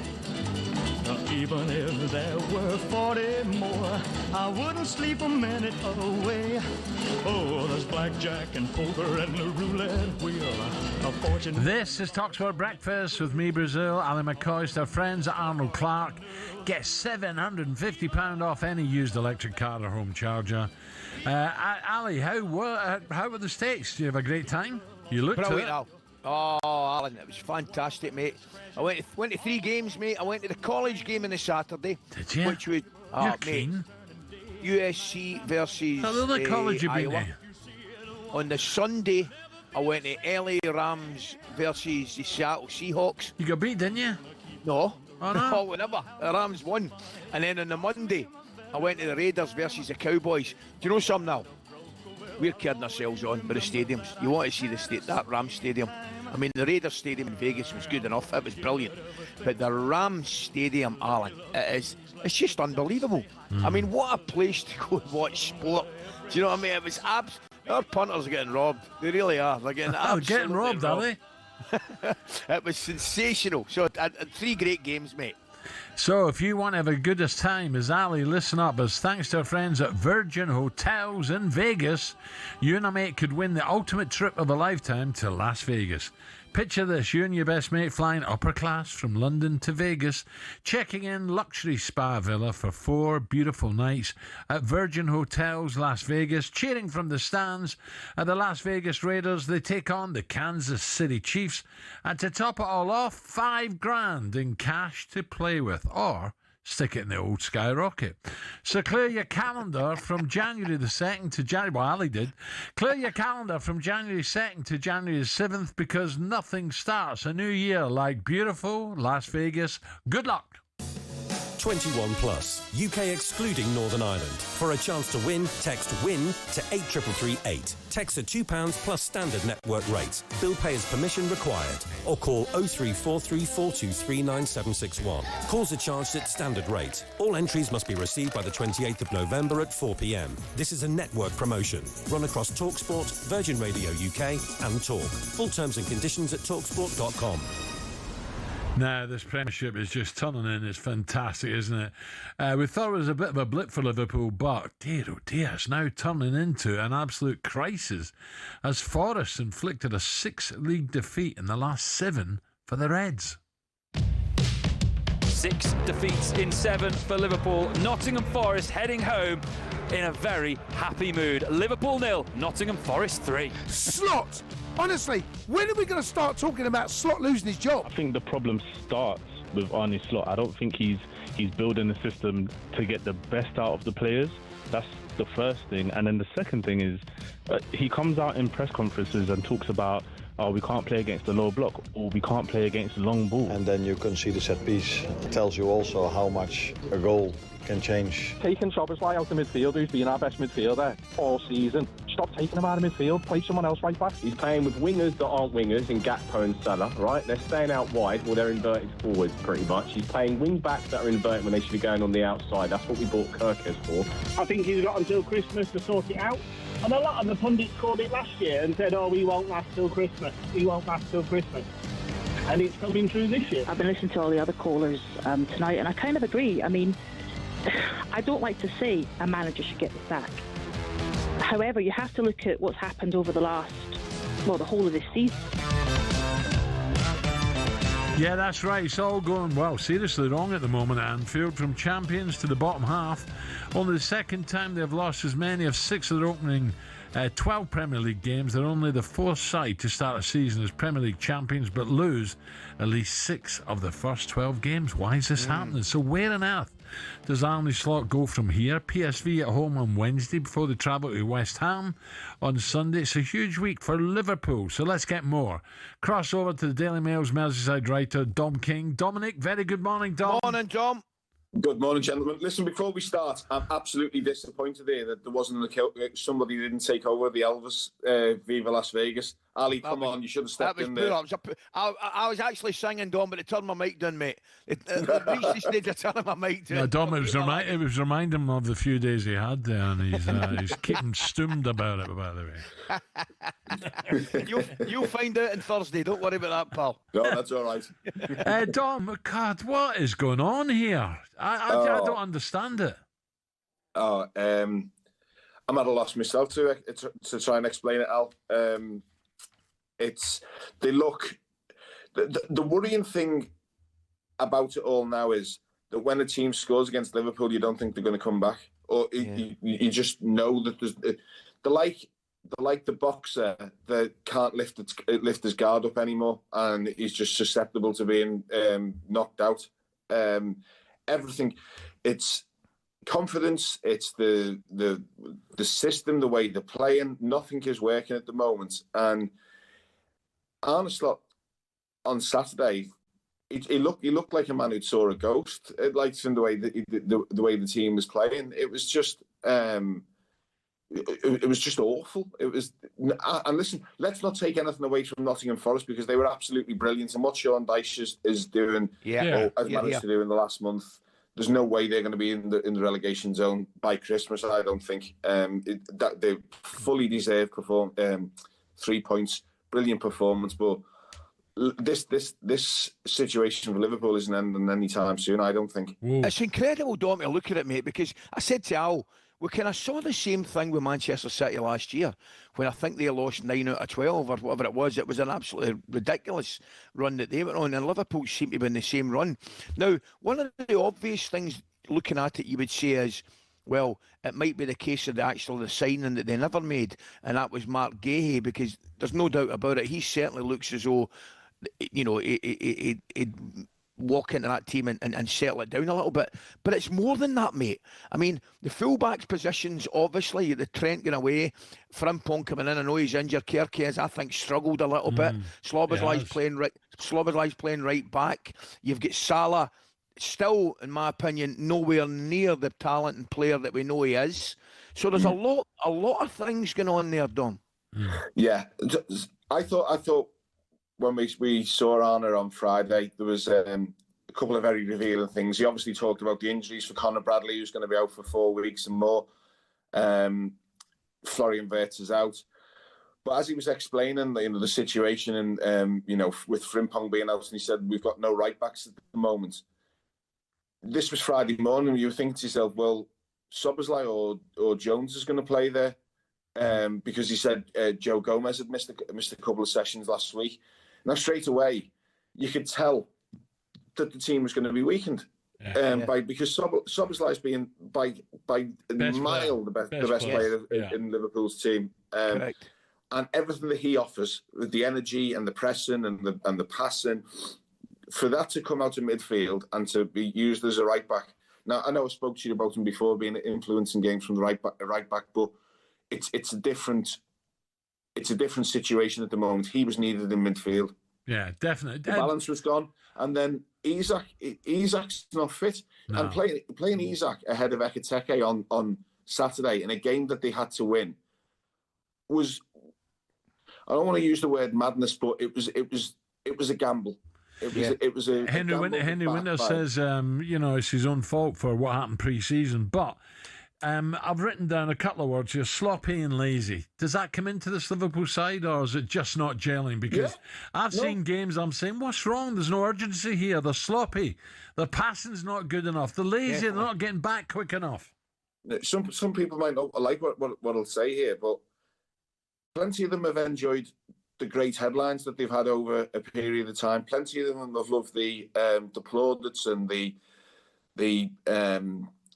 write-ups and the words that have been said about them while they've been winning trophies. But the thing about Liverpool is you've got to knuckle down when it's difficult. You've got to be able to show the ability to fight and deal with the pressure of coming at the club. And if they can't do it, then they need to sort of book their ideas up very, very quickly, because it's noticeable now, listening to the fans who were leaving the stadium on Saturday night, looking at the chatter that's going on social media and all those forums. Patience is wearing very, very thin, and it's got to be changed now. It would be ridiculous to start talking about title challenges and things like that. Liverpool are not winning the title this year. Forget about it. Dom, They'll do well to finish in the top next four run of games. Give us the next 4 or 5 games, Dom. Who have they got? PSV, Leeds, West Ham, Sunderland. Is there another Champions League game then? And then you have to forgive me, but I know it's West Ham, Sunderland in the Premier League coming up. Right. They've got Tottenham away as well before the end of December. Brighton as well on December the 13th. So, look, there's winnable games, but you wouldn't make any predictions at Liverpool at the minute. Dom, quickly, mate, what about Everton tonight? I wouldn't go. If it was David, I wouldn't be going there with fear. I'd be looking at the opportunity to go and make a statement. Great game for them. He'll be desperate to remind Manchester United of the manager that he was and the manager that he still is. I know United are in form, but Everton, it's a great opportunity for them. I'd like to see a big performance and get the momentum going in the season again. But from a United point of view, they could be joint 3rd, 4th, couldn't they? It's a great incentive. On what we were saying about them 2 months ago. Correct. Okay, brilliant. Thank you. Thanks, Dom. Have a good week, mate. Dom, I'm sure you're doing this from Marbella. Look at that sky again, Ali. He's at it. There's a Sistine Chapel and there's Dom's ceiling as well, Dom King. Right, coming up 7:45. Superstar Breakfast preview on talkSPORT with Travis Perkins. Doing what matters for the trade. Find your local branch at travisperkins.co.uk. Don't forget, United Everton, live and exclusive on talkSPORT. Still to come on the Sports Breakfast. Here we go. We're going to be right back, getting stuck in the North London derby with both sides of it. Broadcaster, Arsenal fan Piers Morgan joins us in just half an hour to gloat. Absolutely. A reminder, he gave us a score prediction on Friday. 5-0. And to be honest, well, I'm being serious. And to be honest with you, I think I might be underestimating what may happen. I think we are going to absolutely batter them. Crikey, he wasn't far off it, was he? The chunk, Jamie O'Hara, who won the League Cup with Spurs back in 2008, will also join us to give us his side of things. I was shocked.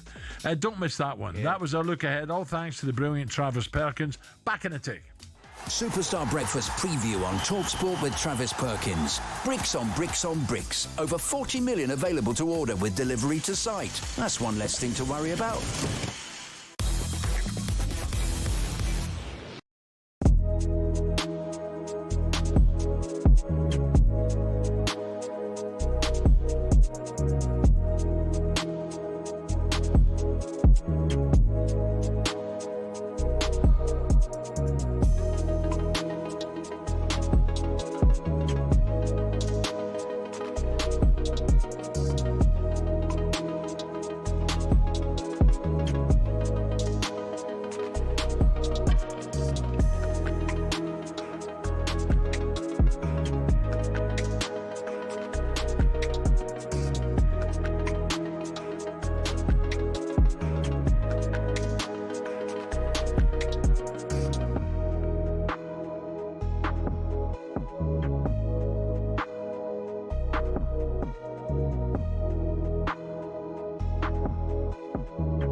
Durham's derbies on talkSPORT with Village Hotels. 34 winning locations across the UK with everything under one roof. Book now at villagehotels.com.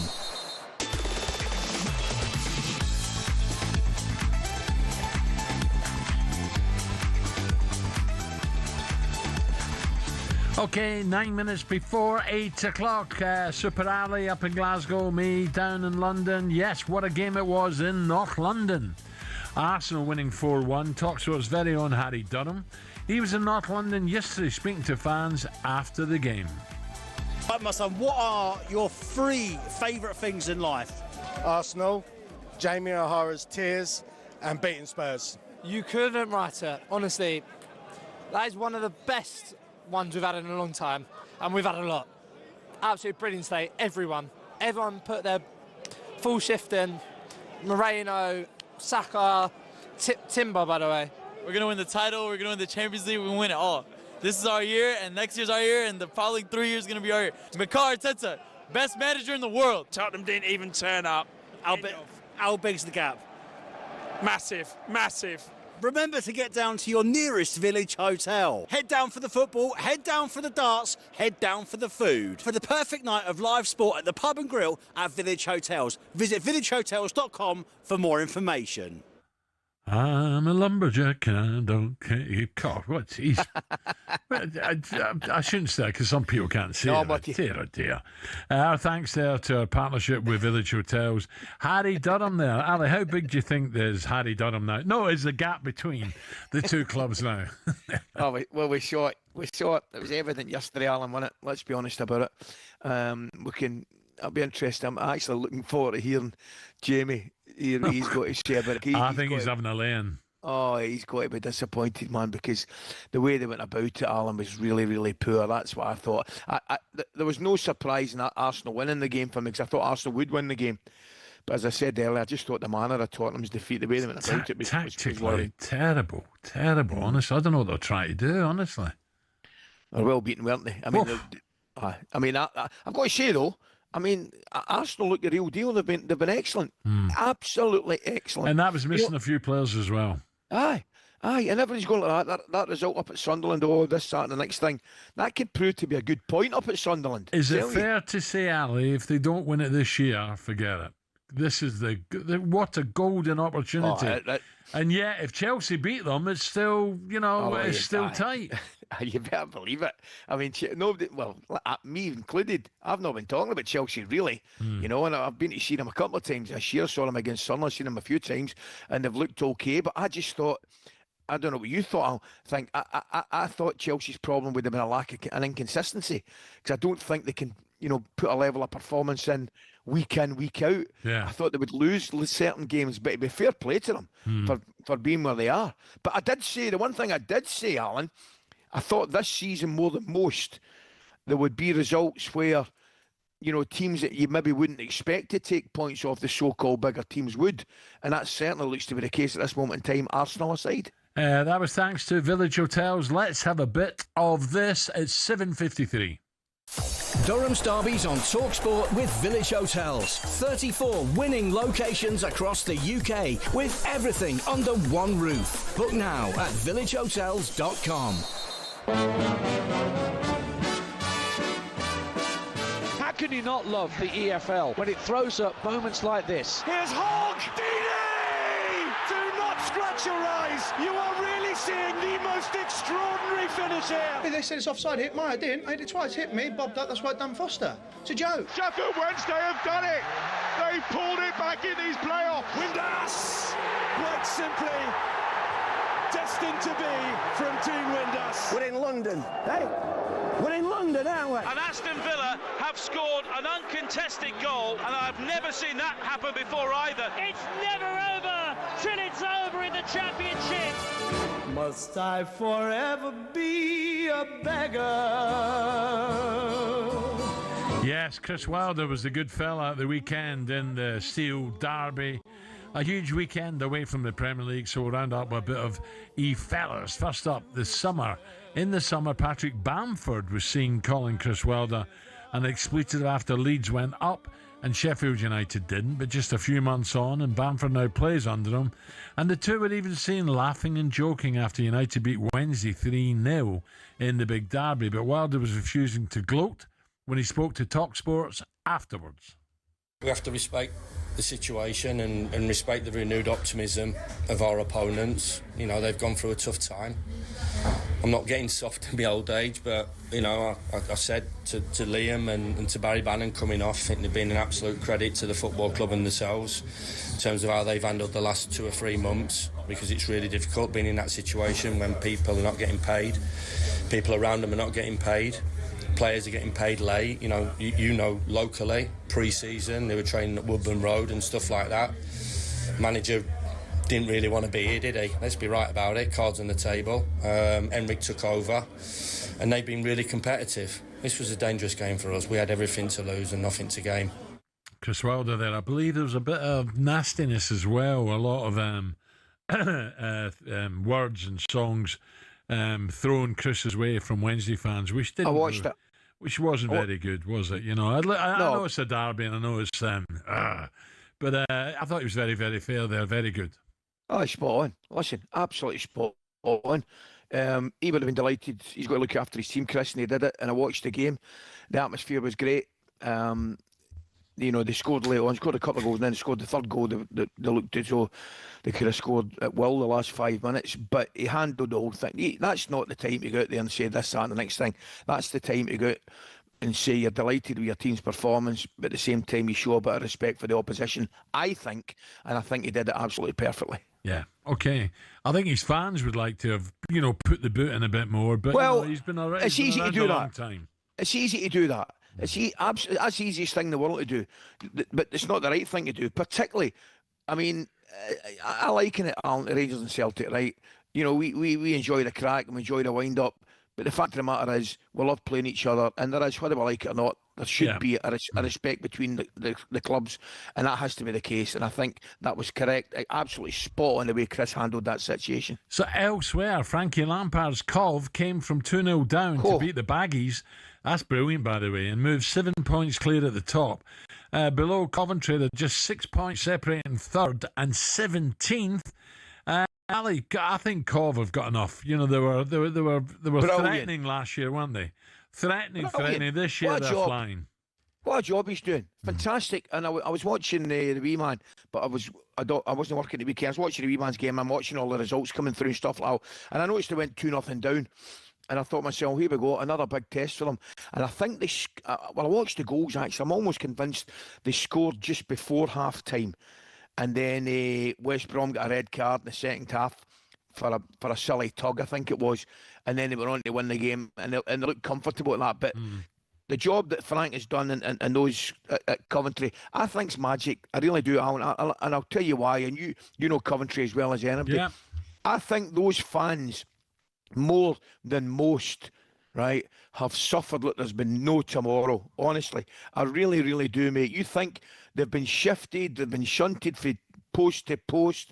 You know, the club's been in doubt and whether the future of the club, as I say, they've played their games all over the place, and now they've got a bit of stability about them. They've got an excellent manager. And they've just got something to look forward to. The Coventry fans look as though they've got a future, and the future looks very, very bright. And I don't think anybody can grudge them that. I think it's great. Coming up, Piers Morgan has already said just after Cheltenham, Arsenal will have won the title. Could it be even earlier? We'll find out next with Piers. 5-0. And to be honest, well, I'm being serious. And to be honest with you, I think I might be underestimating what may happen. I think we are going to absolutely batter them.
Thomas Tuchel's busy trying to bring glory back to England for the first time since '66.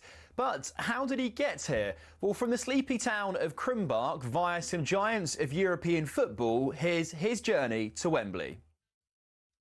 Sitting around 60 miles west of Munich, Krumbach's population is less than 14,000 people.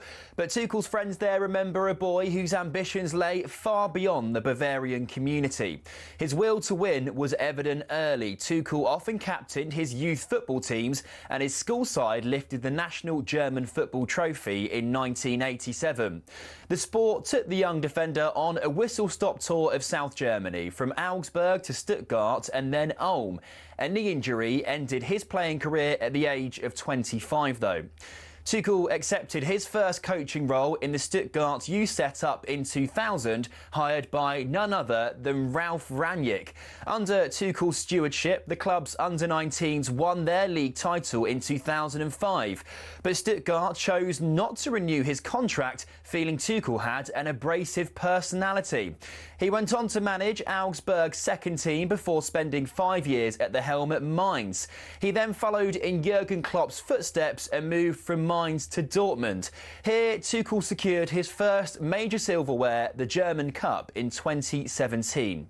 8 more major trophies came next for Tuchel in just 5 glorious seasons.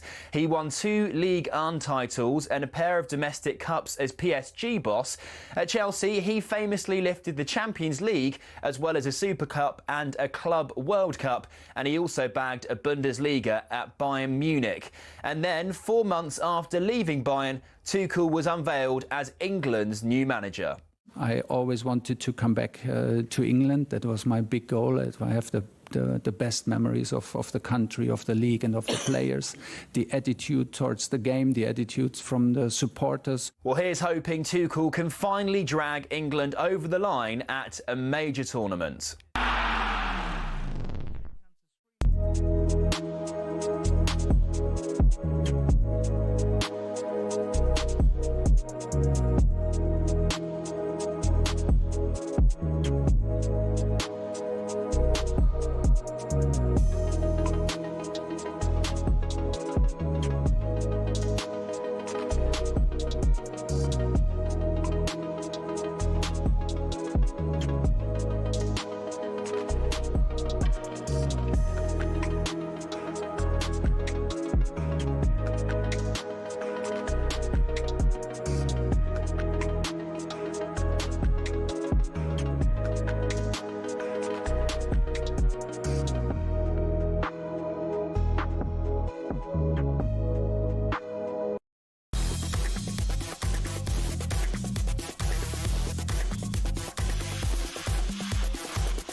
This is talkSPORT Breakfast with Arnold Clark. Get the UK's best used car deals guaranteed. Super Ali up in Glasgow, Brazil, down here in London, but North London, wow, is red this morning. Could have gone into the top 4 with a victory here today, but they've come here with a game plan which basically said, we'll sit here and wait for you to beat us. I'm a very big believer that no matter what system you play, you can be successful. Arsenal won, Tottenham nil. Leandro Trossard with the breakthrough goal. I think it's been really negative from Tottenham and Thomas Frank, and ultimately they paid the price. Did you think you had Eze? Who's Eze? I told you, game over. And it's Eberici Eze again. His name is Eberici Eze, and he makes it look easy. It's Arsenal 4, Tottenham 1, Eberici Eze. He could have signed for Spurs, remember, but he's a hat-trick hero for Arsenal. How many players have they done that? And I could not recall recently anybody doing that. I rate him one of the best in terms of talent. We have a special player there. Extremely painful to stand here after a bad performance against the worst team we can form badly against. So it's a perfect storm. There have been few darker days. Arsenal 4, Tottenham 1. Oh, yes, Arsenal may have been without Gabriel, Odegaard, Gyökeres, Havertz, but they absolutely hammered Tottenham at the Emirates. Eze scored the first hat-trick in the North London derby since way back in 78, Alan Sunderland. But he's a touch of class, isn't he? He really is. He's the kind of sign that wins Arsenal the league, you know. He's how can I say, he's Ali. I think I said earlier in the show that great players just seem to find space, don't they? And he does. Do you know what he does as well now? Correct me if I'm wrong. Do you know certain players glide, you know what I mean, over the top of the surface? Yeah. You know, you know exactly what I mean. He's a glider. You know, he takes it and he's got a softness about him. You know, he's soft in his feet. He can dip his shoulder. You know, he's just got something different. And the one thing I watched him at the start of the season, and my concern, Alan, was they played him out in that left-hand side and he's in the 3 and he wasn't involved enough. He has to play more. He had to play more centrally. I said it at the time. And Arsenal would benefit from it, and boy did they benefit yesterday, man. It's got beautiful balance as well. You're right, Alec, 'cause he doesn't have that brilliant injection 15, 20 yards of pace. No. But as you say, he glides, his touch is beautiful, his vision's great, and he makes it look easy. Simple as that. Correct, mate. Right, Correct. John is now the loudest Arsenal mouth on the airwaves. No doubt we'll have a few thoughts on Bazball too. Good morning, Mr. Morgan. Piers, good morning.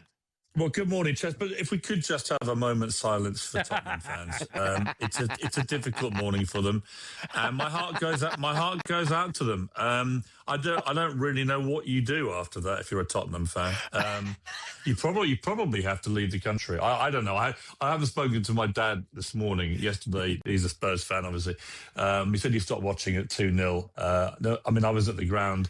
I think probably the lowest moment for them, of many low moments. I mean, not just obviously seeing the guy that you should have signed then score a hat-trick against you, but there was a moment when they were 4-1 down when the whole Arsenal crowd began chanting, "Are you Tottenham in disguise?" Piers, tactics. Tottenham didn't have any. Absolute. And by the way, Piers, what about the 2 Arsenal free kicks that Saka just whipped in with his left foot? You know, Tottenham are defending 7 yards out. Who the hell come up with that brain box of an idea? I thought, let's be honest, Tottenham were absolute crap from start to finish. They set up defensively. They offered nothing really in terms of creativity. I thought they were about as bad a Tottenham team. And to be fair, I did predict this on talkSPORT last week. I did say we were going to absolutely batter them. Yeah, you did. But the reason I was so confident is I completely concur with what Mikel Arteta said there. There was a moment yesterday when I suddenly remembered who was out injured from our team. Arguably 4 first-team players were out injured. And then I looked at people warming up on the touchline. You know, whether you had Waneri, one of the most exciting young creative talents in the country, whether you had Max Dalman, who's going to be arguably the best player in the country from everything that we're reading and hearing about him. You have Ben White, who is an England international, albeit not playing at the moment, who can't get a game.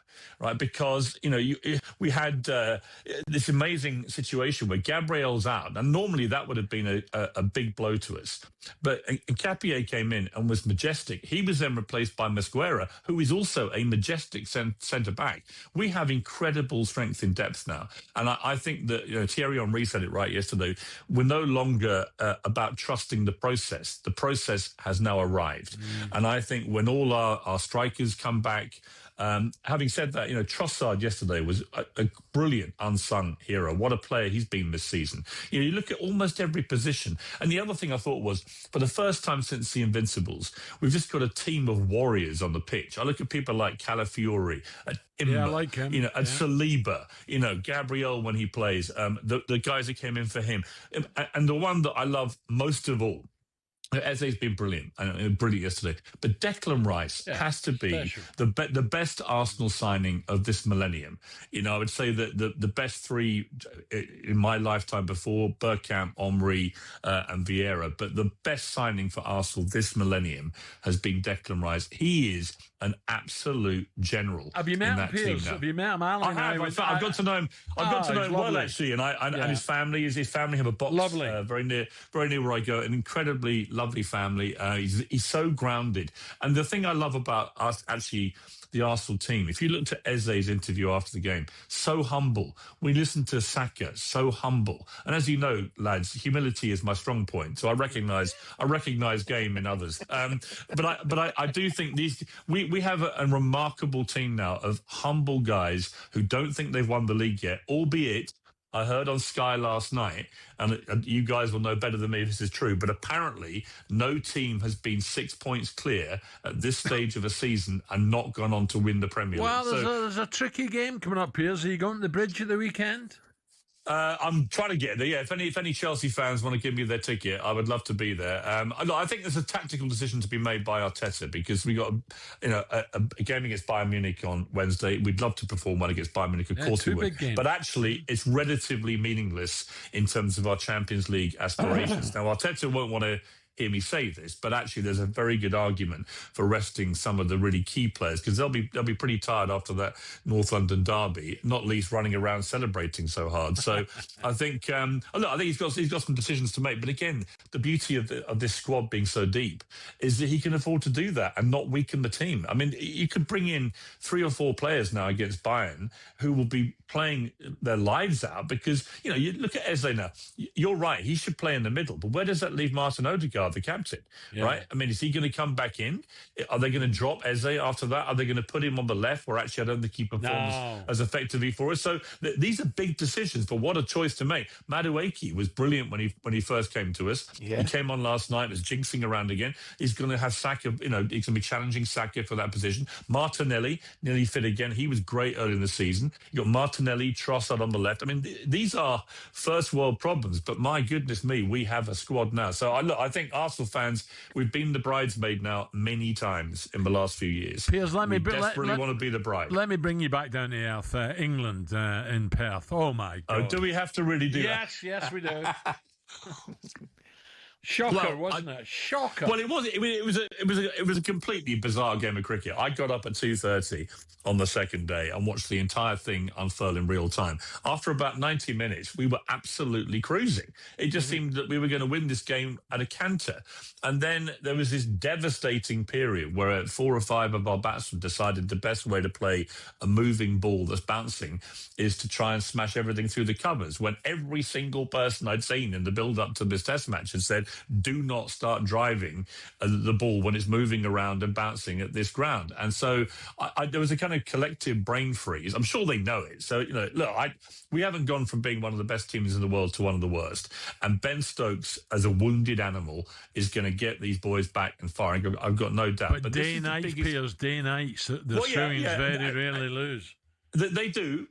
But a wounded Ben Stokes is a dangerous animal, and I do think they will be very stung by the public reaction, not least from their own fans, who, of course, many have travelled, around the world to watch 2 days of cricket and would have had tickets to day 3, 4, maybe 5. So I do think there's a lot to prove. It's a big test of Bazball. Yeah. I do.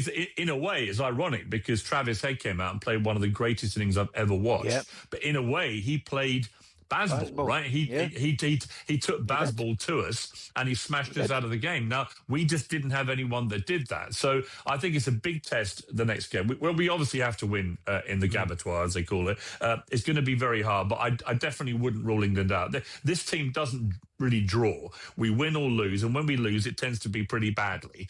And we've had an absolute wake-up call, but we still remain, in my opinion, a team full of top players. Yeah. And there's no way Joe Root's going to fail twice again. I don't think Crawley will fail twice again. Harry Brook's going to come good. Stokes will come good. So the bowlers in the first innings were fantastic for us. They were knackered in the second because they didn't expect to be bowling again so soon. So at the very least, our batsmen have to give our bowlers a chance to recover so they can bowl at the same speed they were bowling in the first innings. So look, it was a crazy test match. But England fans, as I think Brendan McCullum said, we should keep the faith, hold our nerve. Let's see what happens in Brisbane. I think if we can get a result there, and I do believe we can, then this series is back on. Are some of the has-beens chuckling this morning, Piers? Well, I do think there's a really interesting argument, isn't there, about how much preparation the team gets. I mean, I was told today, and I don't know if this is true, but I was told it on good authority, that apparently we were going to have some kind of warm-up game at that actual ground, and it was vetoed by Cricket Australia. And I think if we'd had some kind of practice in conditions similar to what we were going to play in the test match, that can only help. It's interesting what they're going to do now before Brisbane. They've got a few days, obviously, to kill. There's no plan for the first team to be playing any cricket, but I think probably they should, because the conditions in Australia are not like they are in England. And I think a lot of our batsmen were playing shots that would have come off if they'd been playing them at Lord's or the Oval. But on that bouncing, slightly nibbling track, they all nicked off. And if all your top batsmen are getting out exactly the same way, at some point you've got to recognise that the technique that we're deploying out there is not well honed enough, and is the reason for that we've just not been playing in those conditions enough. So I think if I was the England management, and I'm not, and they've got a very good track record in the last few years, but if I was the management, I would definitely be looking to try and give our batsmen some kind of experience of what a day-night game will be like, because if they don't, then some of them will be facing that for the first time, and that's going to be precarious. Piers, just finally, Jason Kunze just emailed us. He's got your ticket for the game. Excellent. Chelsea, Excellent. Arsenal, you're there. Well, could I bring Jamie O'Hara? I don't know if he's actually come into work today or whether he pulled a sickie, but it's in the shed end.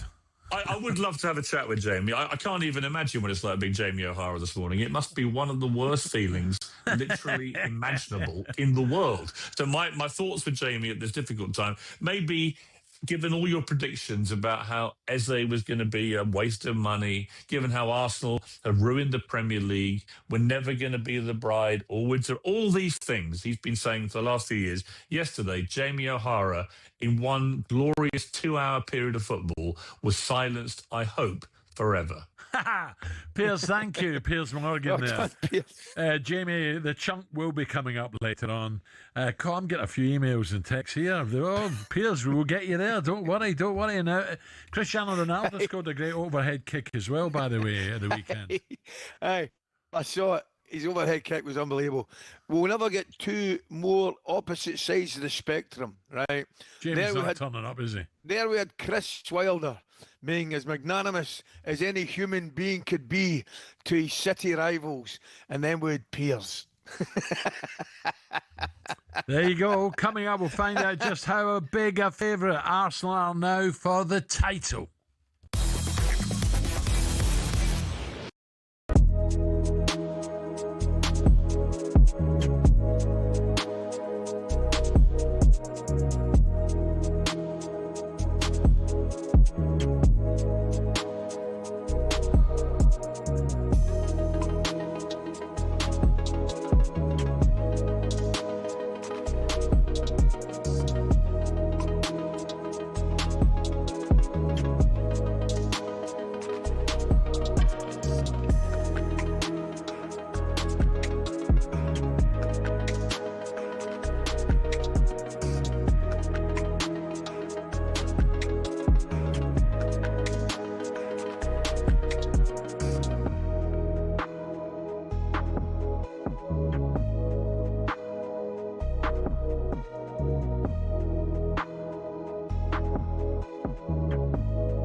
days a week. Will he make it? Will he? Will he? I'll tell you why I'm going to make it all 5 days next. Well, I hope so. Working the breakfast show is... Do you know when that hotline bling? What does that mean, for God's sake? Sling your digestives, get the shortbreads in here. Yeah, I think a numpty's your Dolly Dimple. Yeah, you haven't got a Scooby. Whereas a tube, you've just been stupid. There was Army. Go on, you tube. All right, calm down. talkSPORT's Breakfast with Arnold Clark gets $7.50 off any used electric car or home charger. Whichever way, I'm afraid you've got me every day this week on the Sports Breakfast. Right, let's get the latest odds now on that happening with Coral and Dave Stevens. Steve-O! The Coral Daily Download on talkSPORT with Coral. We're here for the fans this season. 18 plus, gambleaware.org. Morning, Steve-O. How are we? Steve-O, morning, Paul. Gentlemen, a very, very good one. What a pleasure to hear your voice on a Monday morning, Al. I'm just getting ready for the festival.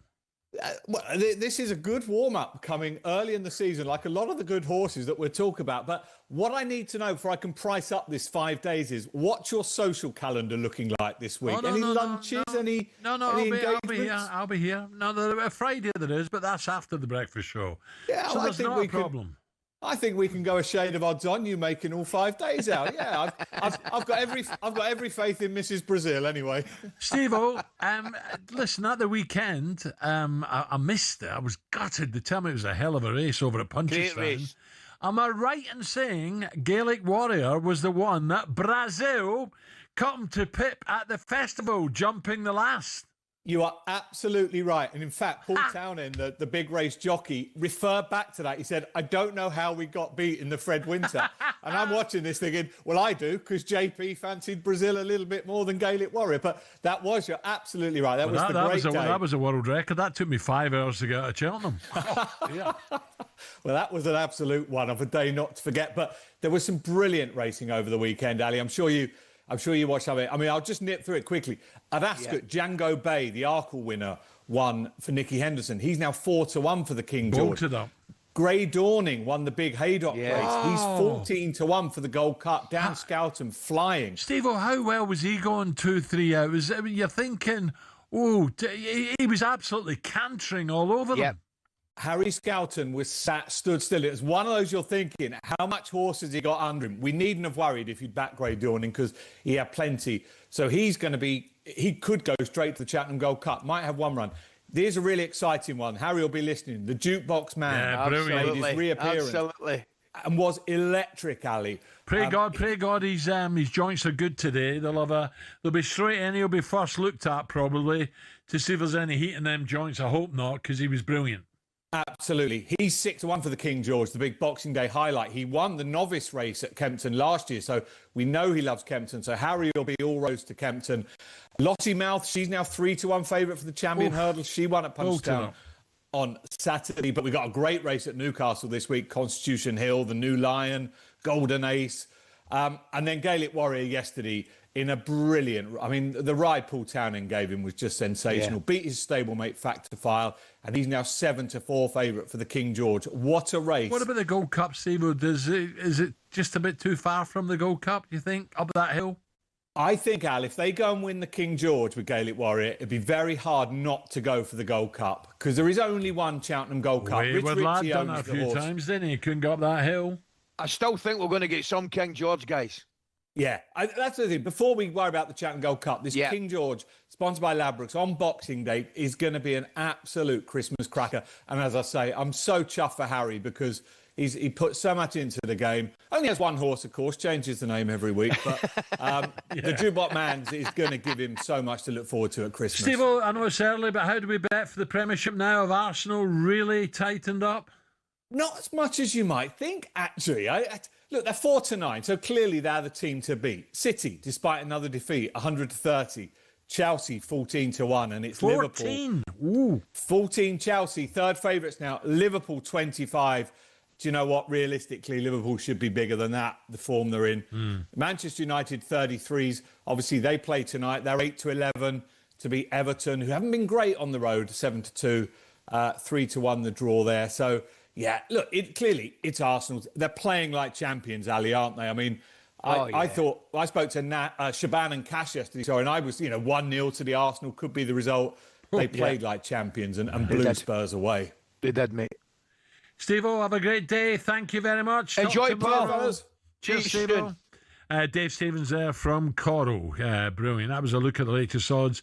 Don't forget, have a look. Coro, 18plusgambleaware.org. Coming up, a couple of weeks ago, we had 2 Liverpool fans called Joe who went head-to-head about whether Arne Slot should be sacked. Well, it's time for round 2. That's next. The Coral Daily Download on talkSPORT with Coral. We're here for the fans this season. 18plusgambleaware.org.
boxing. It's a sport that makes multi-millionaires out of the world's best fighters, but it's not as flush with cash as you'd think. We all see how much the likes of Tyson Fury or Canelo Alvarez make every fight, but that's not the case for those just starting out, or those who aren't even at that level. For example, if you've just turned pro and don't have a promoter, you have to sell your own tickets, cover the cost of the venue yourself, and pay the tax man at the end of it. You might not even break even, but if you do, you're looking at 5 to 10 grand max. A mid-tier fighter might make more like 10 to 50 grand, but you still have to give up half of that in costs. So unless you're fighting for a world title, it's tough to make money. One potential way of doing it, though, is being a journeyman. Here's former European champion talkSPORT's Spencer Oliver explaining how that could work. They want to fight every week, and they can be going in against the prospects, so they can demand good money, and they might be demanding like $5,000, $10,000 for a 6-rounder or something because they're going in with a prospect. He gets through that, the Journeyman gets through that fight, and he can fight again next week. I mean, even so, it's not much, and you're getting punched in the face for a job. It's only really at the top level, i.e. fighting for titles, where you're earning up to 6 figures and can afford a diamond chain or that Ferrari. So boxing isn't a sport that allows you to retire at 40 and live a life of luxury. Much like a lot of other sports and jobs in general, it takes an awful lot of luck quite early in your career to really make it worth your while.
Okay, coming up 25 minutes to 9 o'clock. Super Ali with me now. Earlier this month we had Joe, the Liverpool fan. He gave us a call and demanded Slot be sacked. Now, he was a southern Liverpool fan, so he's now known as Plant Pot Joe, right? He also gives a ring. This is Scouse Joe, and it turned into one of our favourite moments of the year. Have a listen. Is Joe still live on this show? Yes, we've got Joe. Joe, you know what, Joe? You're a plant pot, mate. How can you dare say? How can you have the audacity? How long have you been watching Liverpool, mate? All my life, 24 years, mate. 24 years. We'll get back to bed and get another 36 into you and then start talking about Liverpool. But this is ridiculous. And where have you come from? How have you got started? Listen, go on. Let me hear what you have to say. It's a new... I'm not talking to you. Right, we're joined by both Joes once again. Crikey. Let's start with the Plant Pot Joe. Morning, Plant Pot. Morning, Plant Pot. You can throw the first punch. Good morning, guys. How are you? Good, thank you. Well, thank you very much, my friend. You know what? I don't mind being referred to Southern Joe, but I do a good Scouse accent if you want to hear it.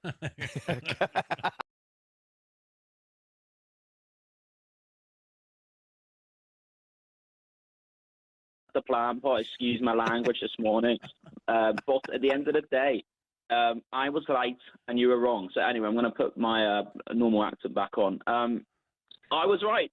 This absolutely, apologies for the language, by the way. I was absolutely right. I don't know how the Scouse Joe had the audacity to call me a plant pot when it's evident that Slot cannot work with this wonderful group of players. We have a wonderful squad, a wonderful team, an excellent mentality, so much history and so many good years behind us. And as I say, I want to thank Slot for absolutely everything he did with Liverpool. I want to thank him for the amazing memories last season. But at the end of the day, and I think there's a lot of Liverpool fans now that are even more in agreement with me, end of the day, he has to go. Well, let me bring in Scouse Joe. Joe, morning, Joe. Morning, Joe. Good morning, gents. How are we? It's not a good day this morning, but Liverpool will come back. But what'd you make of Plant Pot's rant there? He said he's got to go. I couldn't understand the word you were saying there for a minute. Morning, Plant Pot. How are you, mate? Okay. No, listen. You're the Plant Pot. Look, we're friends. We can't be friends. You are the Plant Pot. It's very simple. I don't want to be a plastic. I'm not. I went to the game. Did you go to the game? I went to the game. I go to the game all the time. Listen to me. Okay, so do I. We'll right, Plant Pot. Let Joe. Let Scouse Joe say. Go on. Okay. Listen to me. Listen. Let me educate you. Listen. Okay, sure. I said to you 2 weeks ago, right? Do yourself a favour. Go and watch Know When You're Doing Nothing, because obviously you got no mates. Go and watch the Game of Thrones, okay? Watch episode 6. And that's what leaders do. So what leaders do? Leaders take time to build an empire. Liverpool's got an empire. And Liverpool are going through a bad patch. I'm agreeing with you. Liverpool are going through a bad patch at the moment. And what we're going to do, mate, at the end of the day, you see in a situation, we can't go back on all ground. It's not the way we do things. Andy Robinson gave it a fantastic interview after the amazing congratulations Scotland last week. That's one person. Imagine that sort of feeling going right the way through the squad, right the way through the team, the tea ladies, everyone in the club, mate. Imagine that feeling. It's awful. But you know what? I promise you one thing. We will come back and conquer. Because Liverpool, an amazing club, Slot is the man to stay. Trust me. I've met the man. His philosophy. I met him at Jurgen Klopp when Jurgen sort of had the farewell do last season. Amazing man. But listen, Plampot, you've got to sit there and you've got to digest. And I'm glad you come all that way up from down south. I admire you for that, because you've got to take in what we're all about. I'm not happy we got beat, but you know what? We won't get beat. We're playing PSV on Wednesday, and you know what, mate? We're going to do well this season. If we get in the top three, Alan. Excuse me, Alan. If we get in the top three this season, I'll be happy, and we'll do well in the Champions League. All right. Scouse Show, let me go back to Plant Pot just to finish off, because what do you think? Top three? Listen, I don't think I need educating on the Liverpool culture. I'm very, very aware of the Liverpool fan culture. I think we have a beautiful club. We're very sentimental. We're very romantic. But at the end of the day, we have to be critical. And at the end of the day, the fundamental point with Scouse Joe is that I do not think Arne Slot is the man. I want to hear why Scouse Joe thinks Arne Slot is the man, because he cannot work with this squad anymore. He doesn't have enough credit in the bank, in my opinion. We only won the league last season when we didn't actually do well in other competitions. Now, I'm not saying that's necessary. I'm saying that was absolutely fine. But we have spent over 440 million in the summer. The expectations have to change. The standard has to change. And there are other managers that will look at this Liverpool squad and be like, oh my word, I can do so many amazing things with this. There's no evidence. And you know what? I was smiling after the game. Do you know why? Like you said, you said, Scouser, you said you have to digest this. I was digesting it. I was digesting it with a smile, and in my head, I was like, do you know what? This could be the end of Slot, and not in a happy way, but in a sad way. It can be a fine ending, and I hope this week we're going to get the announcement that Arne Slot has been sacked from Liverpool. Get a grip. No. But it can be a beautiful ending. No. Right. Guys, we'll leave this for another few weeks, because I want to bring Ali in.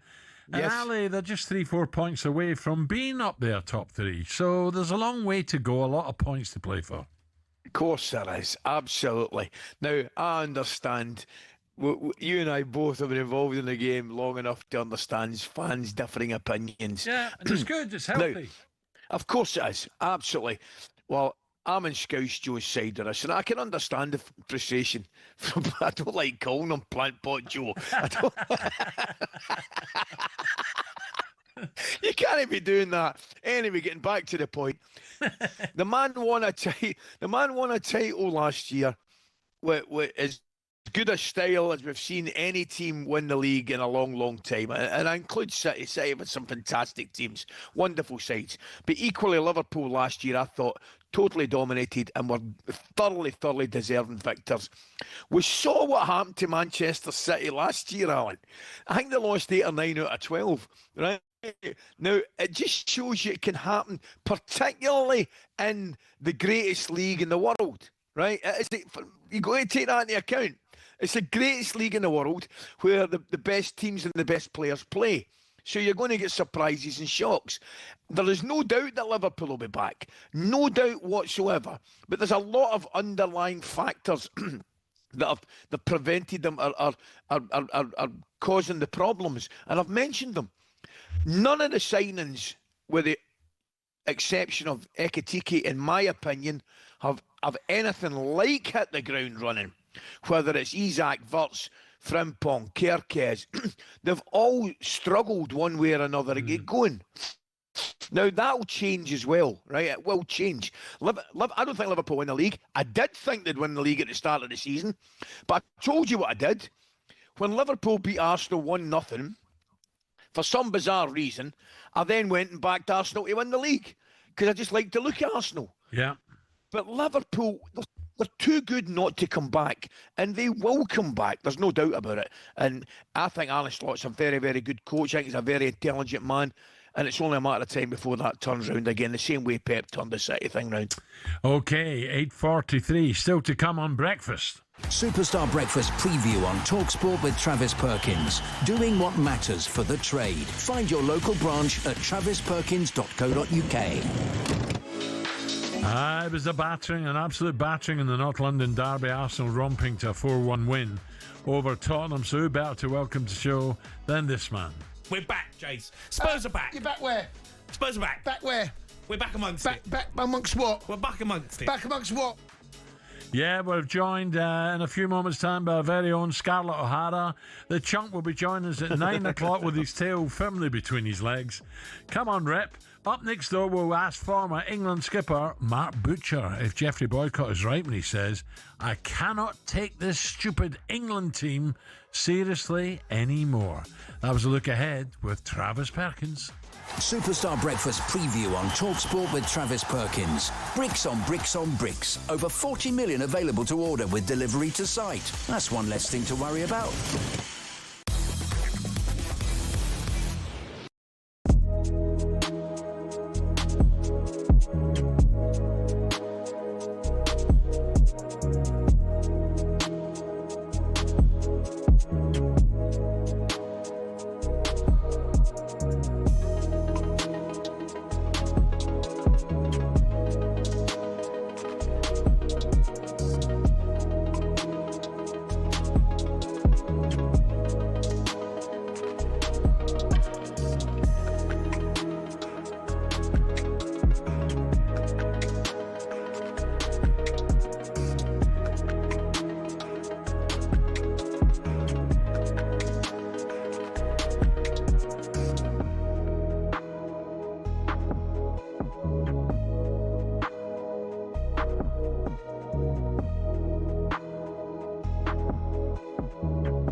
Good morning, 8:48. talkSPORT Breakfast with Arnold Clark. Get the UK's best used car deals guaranteed.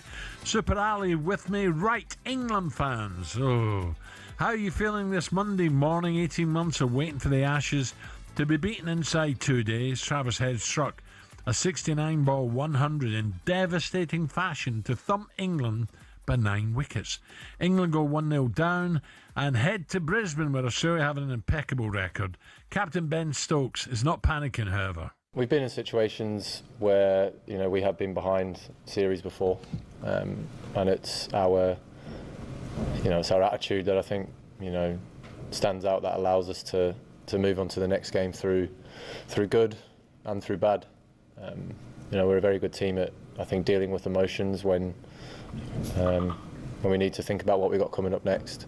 I'm a pretty level-headed person in terms of success and failure. So yeah, I'll wake up in the morning, still be incredibly disappointed, but all of my focus and all of my energy will be going into getting the group back up, and moving our thoughts and what we need to do onto Brisbane. England legend Sir Geoffrey Boycott said he cannot take the stupid England team seriously anymore. 03717 223344 is the number to call if you're fed up with baseball. Does this England team need to learn how to win when they get in front? We've already had Australian journalist Malcolm Conn call the team a bunch of marshmallows. Oh dear. Do you agree? Let's get some expert insight to this. Very good morning. First of all, happy birthday, Ian Botham. But right in the studio alongside me to former England Test captain Mark Butcher. Butch, morning. Morning, Butch. Hey, Ali. Al, how are you? Marshmallows. Oh, great, mate. Great, but what a disastrous start, eh? It was pretty bad. I mean, you go from the thing with watching this England team under Stokes and McCullum is that you often in the course of a Test match you go through wild emotions and ups and downs, and of course you carry a lead of over 40, almost 50 in the first innings, and you think, well, it's really on here. Australia rattled horribly by England's pace attack. Then you're 100 and 101, whatever is it, 105 for 1 or something in front, and it all goes utterly pear-shaped. I mean, look, that's Bazball in a nutshell, I suppose.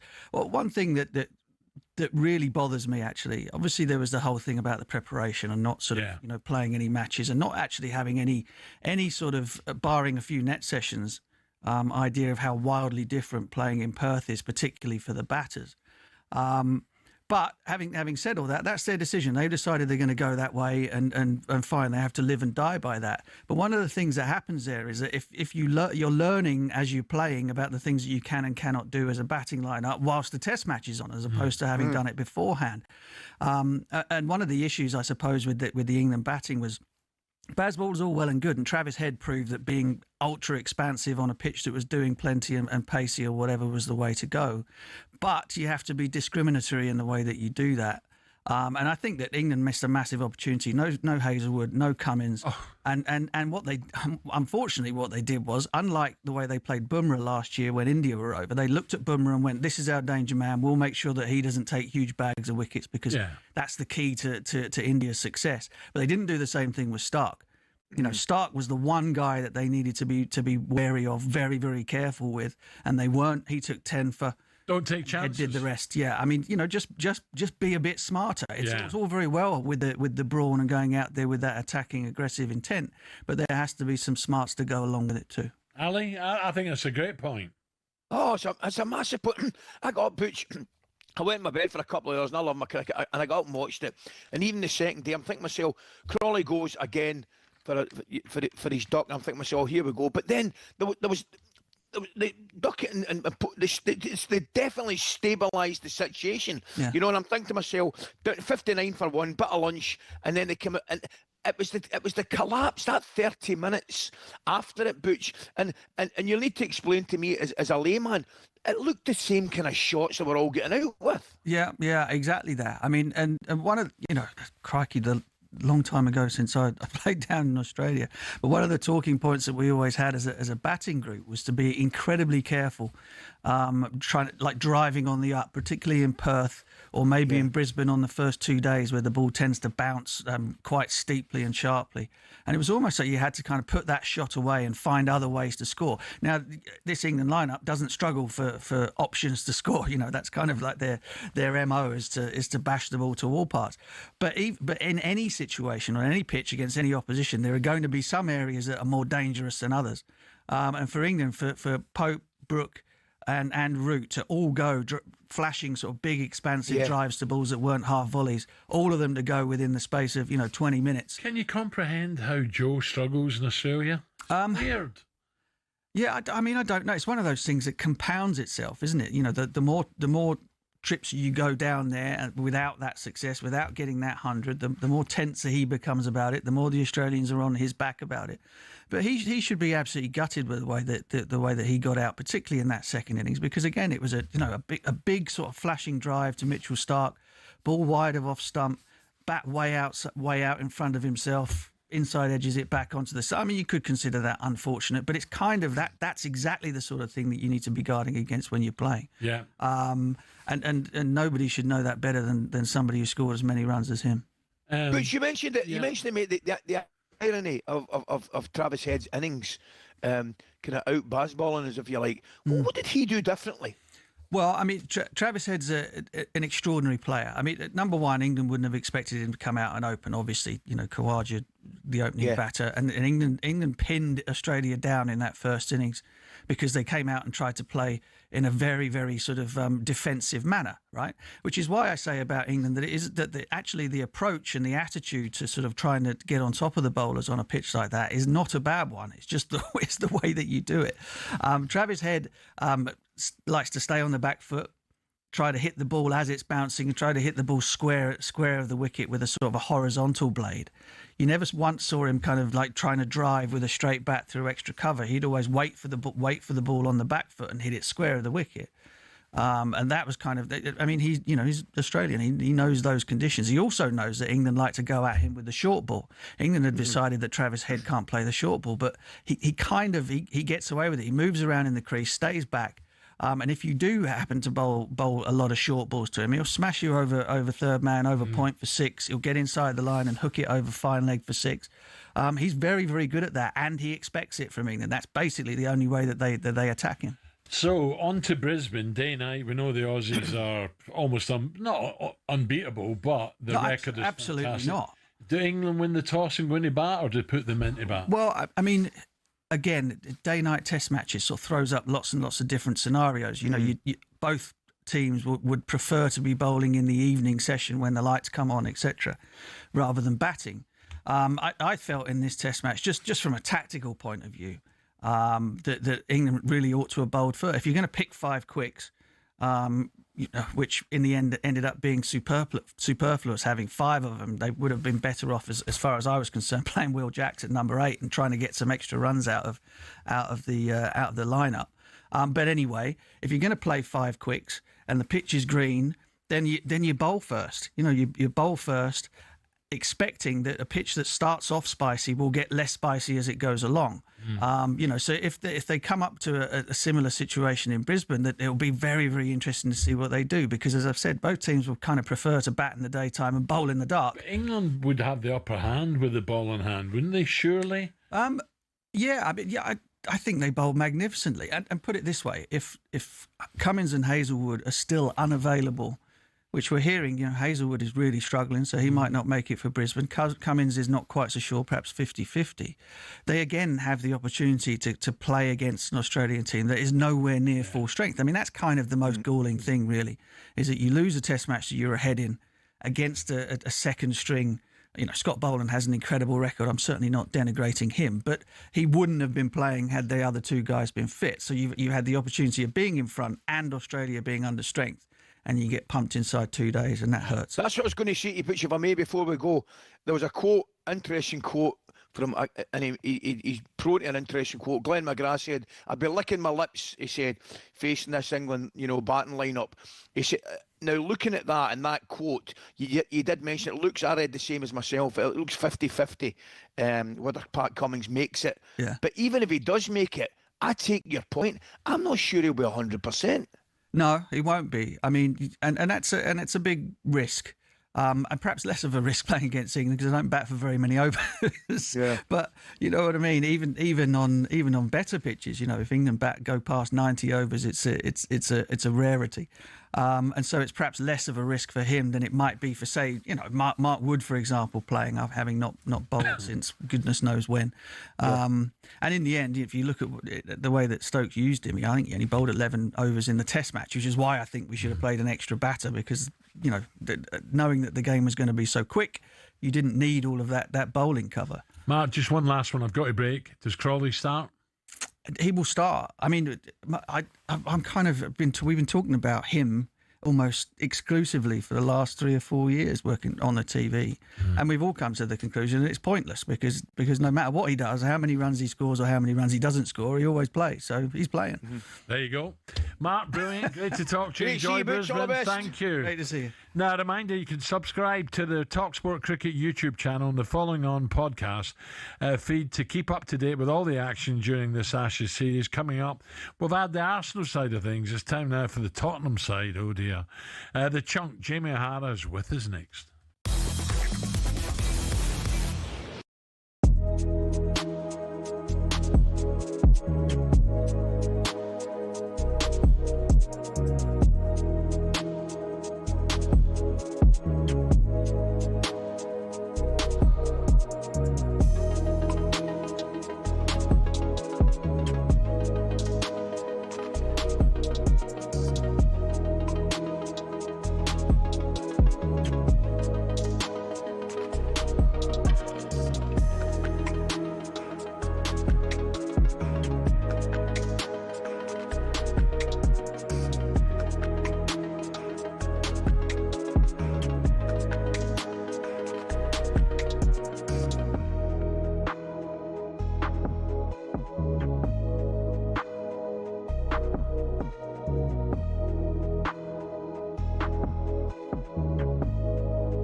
fancied having a beer in the stands while watching your team at the Emirates?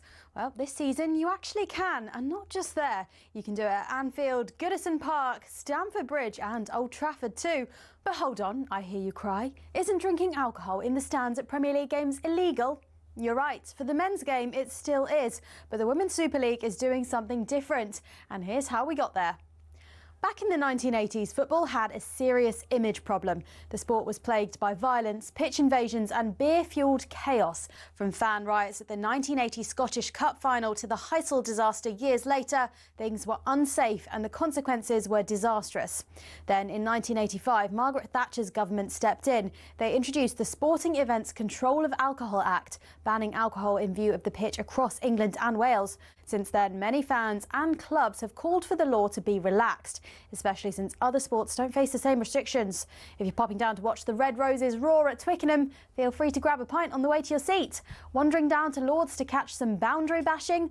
Fill your boots with G&Ts. But if you were hoping to cheers your club's promotion to the Premier League with a Prosecco in hand from pitchside, sorry, it'll have to be tea or Bovril. In 2021, it looked like things might finally change. The government commissioned the Crouch Report, a fan-led review into football governance. One recommendation was to allow League Two and National League clubs to lift the alcohol ban to boost matchday revenue. But nothing came of it. Authorities still weren't convinced that fans could be trusted. And then in January 2025, something did change. The Women's Championship, now called the WSL 2, launched a trial allowing fans to drink in the stands. The reasoning? Well, fans at women's matches tend to behave differently. Less aggression, more family-friendly vibes. Now, the women's game is raising the bar, literally. Select WSL and WSL2 stadiums are allowing fans to drink alcohol in view of the pitch. It's been a landmark move showing growing trust in fans and recognising that women's football is building its own culture. So could the men's game be the next to leave the 1980s behind? Well, maybe, if fans can prove they can handle a pint without pitching it at someone. Yeah, don't hold your breath. Until then, it's Bovril all around. Cheers to that.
Good morning, 6 minutes past 9. talkSPORT Breakfast with Arnold Clark.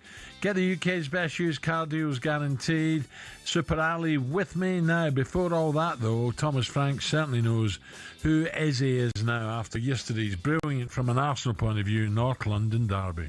Eberechi Eze has turned down a move to Tottenham in favour of a move back to his boyhood club Arsenal. Eze is not only a very good player, but nobody wants to be losing out to their rivals. Who's Eze? Eze. I told you, game over. And it's Eberechi Eze again. And it's absolutely dreadful defending from Tottenham. We're back, Jace. Spurs are back. You're back where? Spurs are back. Back where? Who's Eze? His name is Eberechi Eze, and he makes it look easy because Arsenal are 3-0 up. This was one of the most shameless, and embarrassing North London derbies I've ever watched. Who's Eze?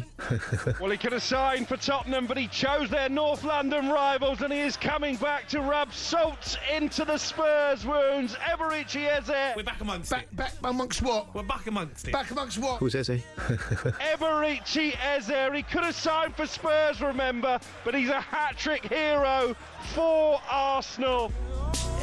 Yeah, that's right. Eze became the first man to score 3 goals, a hat-trick in the North London derby. You have to go back to 1978 when Alan Sunderland did it. Yeah. Famously, Eze was close to signing for Spurs early in the summer before Arsenal swooped in. The rest, of course, is history. And Arsenal, big supporter, loudmouth, some people call him, we love him. Piers Morgan had this message for our next guest.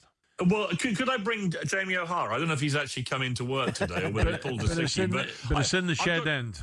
I would love to have a chat with Jamie. I can't even imagine what it's like being Jamie O'Hara this morning. It must be one of the worst feelings literally imaginable in the world. So my thoughts for Jamie at this difficult time, maybe given all your predictions about how Eze was going to be a waste of money, given how Arsenal have ruined the Premier League, we're never going to be the bride, all these things he's been saying for the last few years. Yesterday, Jamie O'Hara, in one glorious 2-hour period of football, was silenced, I hope, forever.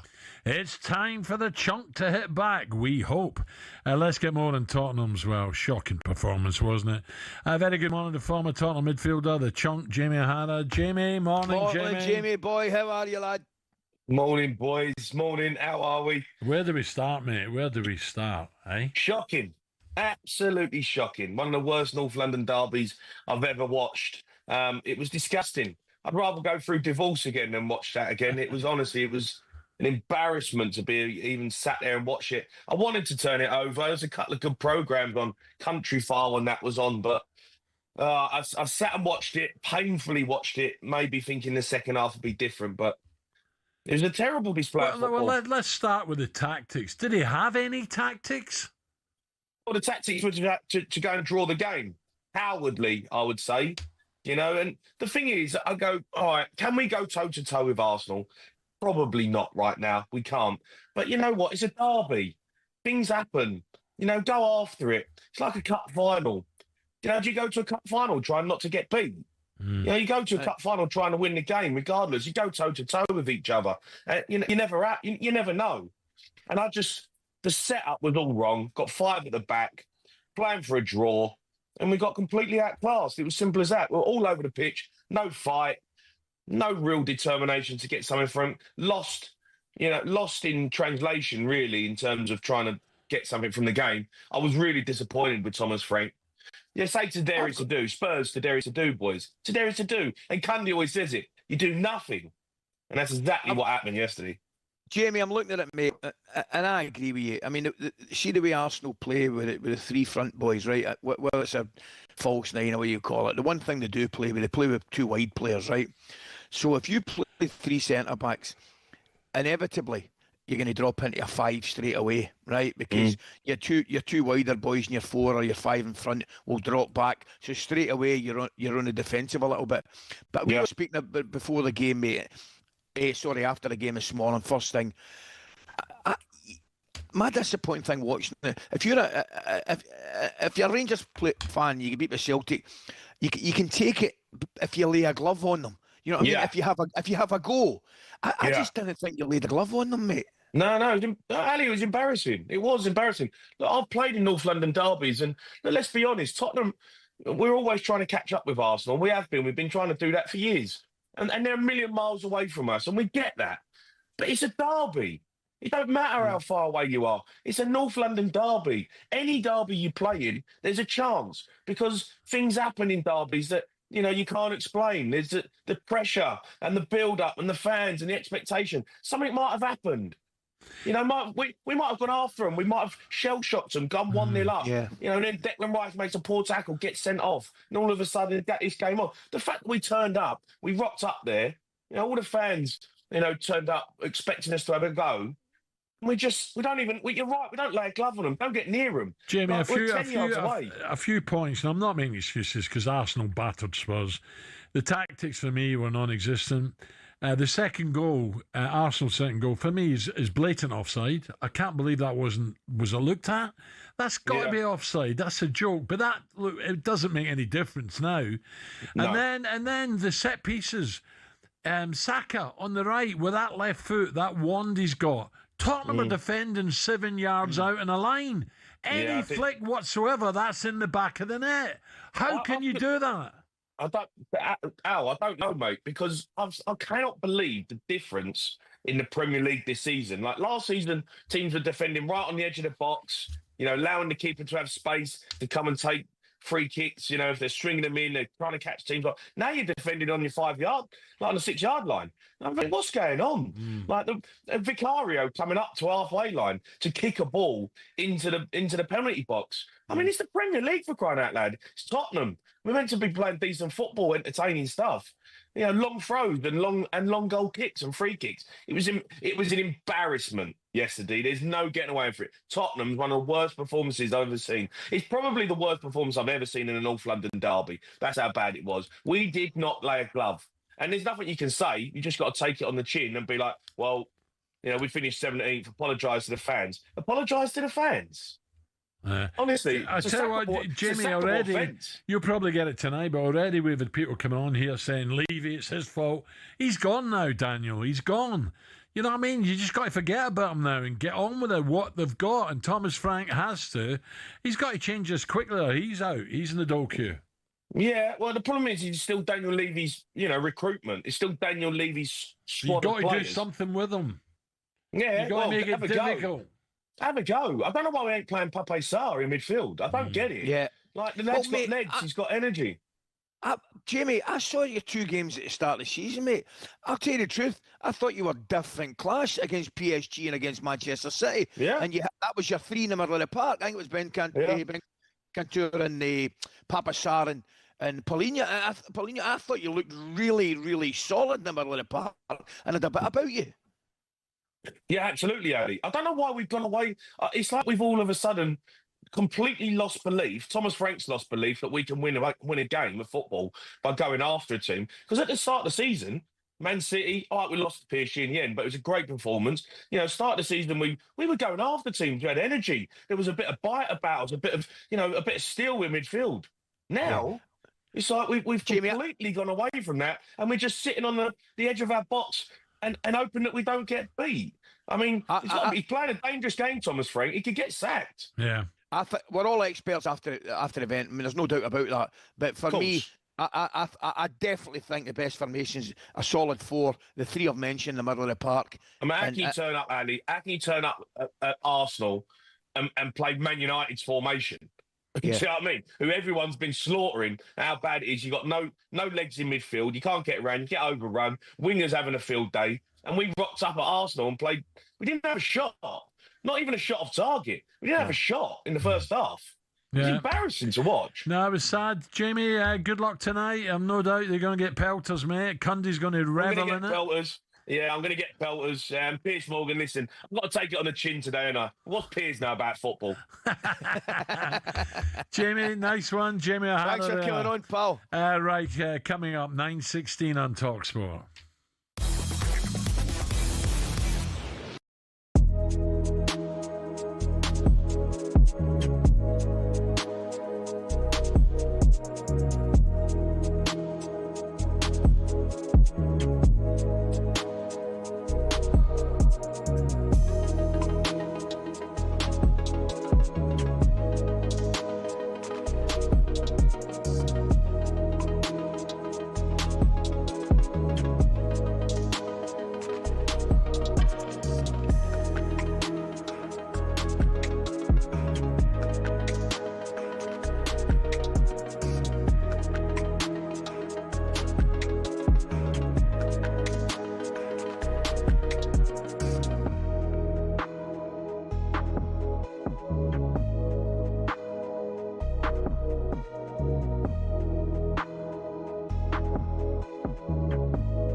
TalkSPORT Breakfast with Arnold Clark gets £750 off any used electric car or home charger.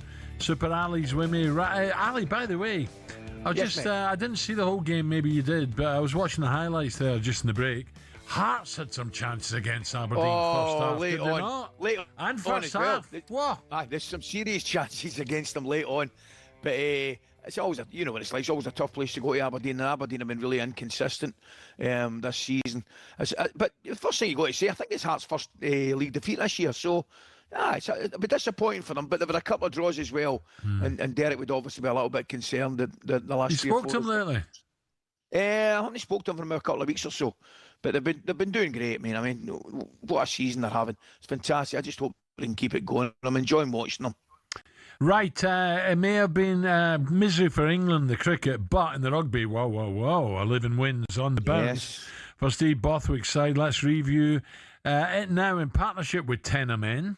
It was Autumn International's preview on talkSPORT with Tenor Men. High-performance protective products for maximum comfort, confidence and discretion. Find out more at tenormen.co.uk. God, so much sport on the telly at the moment. This was a spicy contest against Argentina. England held on to win 27-23, but tensions boiled over at full time, with Tom Curry with a confrontation between players, which moved to the tunnel as well. Argentina coach Philip Contepomi called Curry a bully. So let's get more on this. Say a very good morning to 2003 Rugby World Cup winner, Will Greenwood. Will, very good morning, Will. Good morning, Will. Good morning, and you've come to one of the great bullies, haven't you? You've come to one of the great enforcers of international rugby. Me and Ali, if anything was happening on this, we sorted it, didn't we, Ali? Eh? Come to us, and we'll get it done. Quiet. Well, you could get it done. He couldn't fight sleep. Don't worry about that. Argentina came back strong. Listen, they're a much improved side, Will, aren't they? So a great result for England. No, they're mega. Yeah, just to acknowledge Argentina. They're magnificent against Scotland in the last half hour. This year they've beaten the Lions, they've beaten New Zealand at home for the first time. They've now knocked everyone off basically on the planet. Contepomi is a very clever coach. He's been rotating his squad. He knew the demands of the Rugby Championship, where none of his players play in Argentina. There's no professional game in Argentina. That needs to be put into context. There is no professional game in Argentina. All their players play abroad, so he's got to manage their travel, their logistics, and still manage a way to get enough coaching time with them to improve them. He's absolutely brilliant, and in 2 years' time, the way he's going, look, there's going to be a lot of good teams turning up at the World Cup in 2 years, but they will be a tough nut to crack. They've made 3 of the last semi-finals in the last 5 World Cups proper, so they needed beating, and England looked comfortable like Scotland did. But Argentina, they're like chewing gum. You just can't get them off your shoe. You can't get rid of them. You can't shake them off, and they just keep coming back. And in the end, England will have been delighted with the final whistle. Well, where are we with England at the moment in time? Because after historically, I would suggest bang average period, they seem to have turned the corner a little bit and are a run of good results. Yeah, look, I think they're going to the Six Nations probably favourites. I think you'd say if there was a World Cup today and everyone would get... look, I think France have got to go to Scotland in the Six Nations. I know England have got to go to France. I think the reality is what England would like to be able to do, they've got Wales and Ireland at home. They've got Scotland and Italy away. And I've got to acknowledge Scotland's been a tough trip for us in the past few years. But I think where England are now, I think they want to give themselves a chance of a slam on the final night. Now, if Dupont comes back and he'll be back fit for France and he has one of his games, then it's difficult to go to France and win. But I just think they get to France with the chance of winning a slam.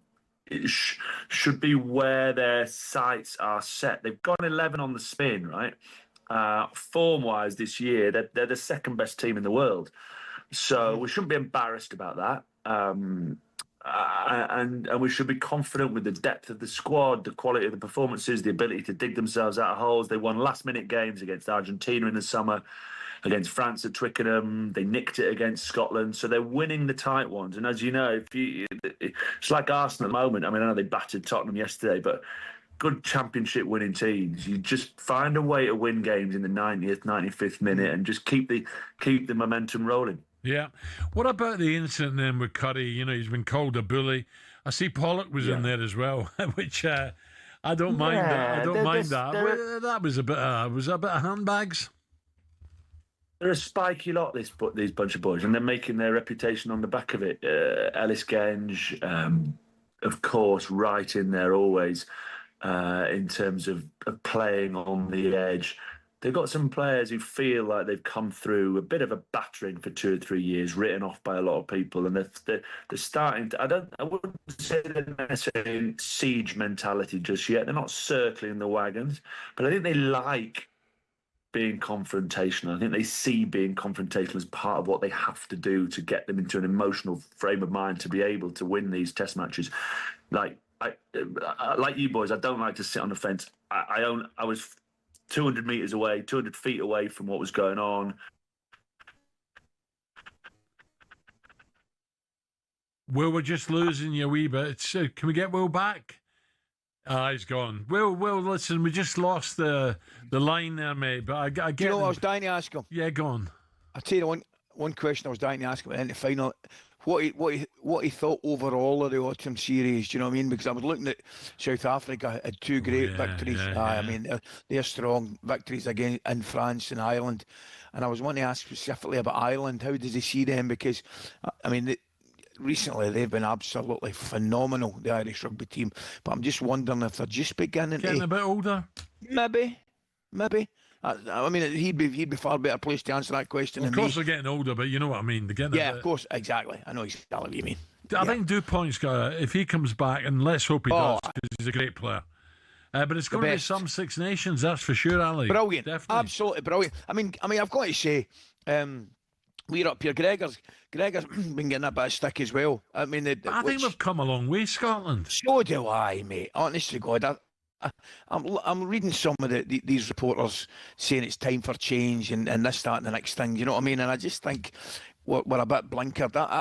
I think your rugby team has been excellent in Scotland in recent years. I really, really do. I think we're a great watch. I don't think we've got the physicality to compete with teams like South Africa. But I tell you what, I don't mind watching us. We're a great watch. And obviously it was a disappointing 21-0 up against Argentina. We end up losing the game. And then we're unlucky against the All Blacks. Some of the performance, some of the rugby in the second half for me against the All Blacks was sensational. And then we had a really, really comfortable victory yesterday. So I still think we're all right. But I think some of these reporters just, get carried away a little bit. Thanks to Will Greenwood, right? Mark Lawrenson, what the hell is going on at Liverpool? Laurel coming next.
Premier League's profit and sustainability rules are sold to us as financial fair play, a way to keep clubs from going bust. But there are those who feel it's starting to look a lot like a system that protects the big boys and keeps the rest in their lane. Here's how it works and why people feel that way. So clubs can only lose 105 million quid over 3 years, which sounds fair, but here's the kicker. Your limit includes how much you earn. So if you're one of the traditional top 6, you've got massive global revenue streams and you can spend way more while still technically following the rules. Meanwhile, ambitious clubs like Newcastle, Villa or Forest, well, they're bringing a knife to a gunfight. Newcastle might be backed by Saudi billions, but they just can't splurge the cash. Their commercial income isn't there yet.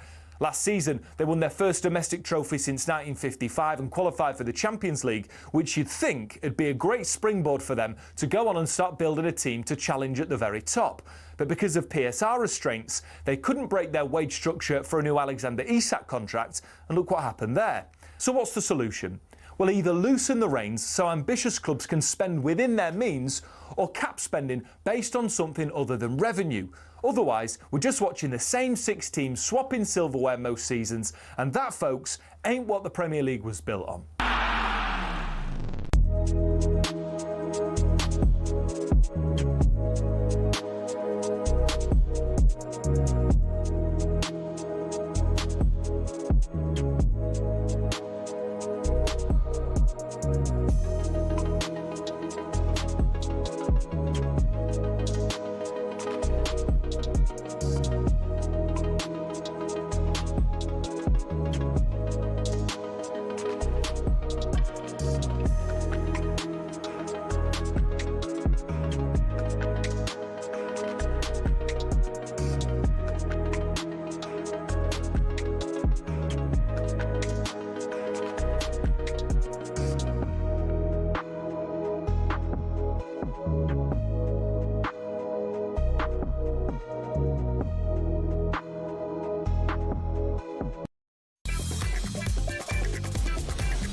That there were more than 24 hours in the day.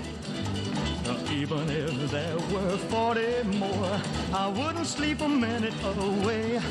Oh, there's blackjack and poker and the roulette wheel. I tell you what, he's come a long way, McCoist, hasn't he? From Lorette de Mar, Benidorm, Millport. He's now talking about Vegas. Unbelievable.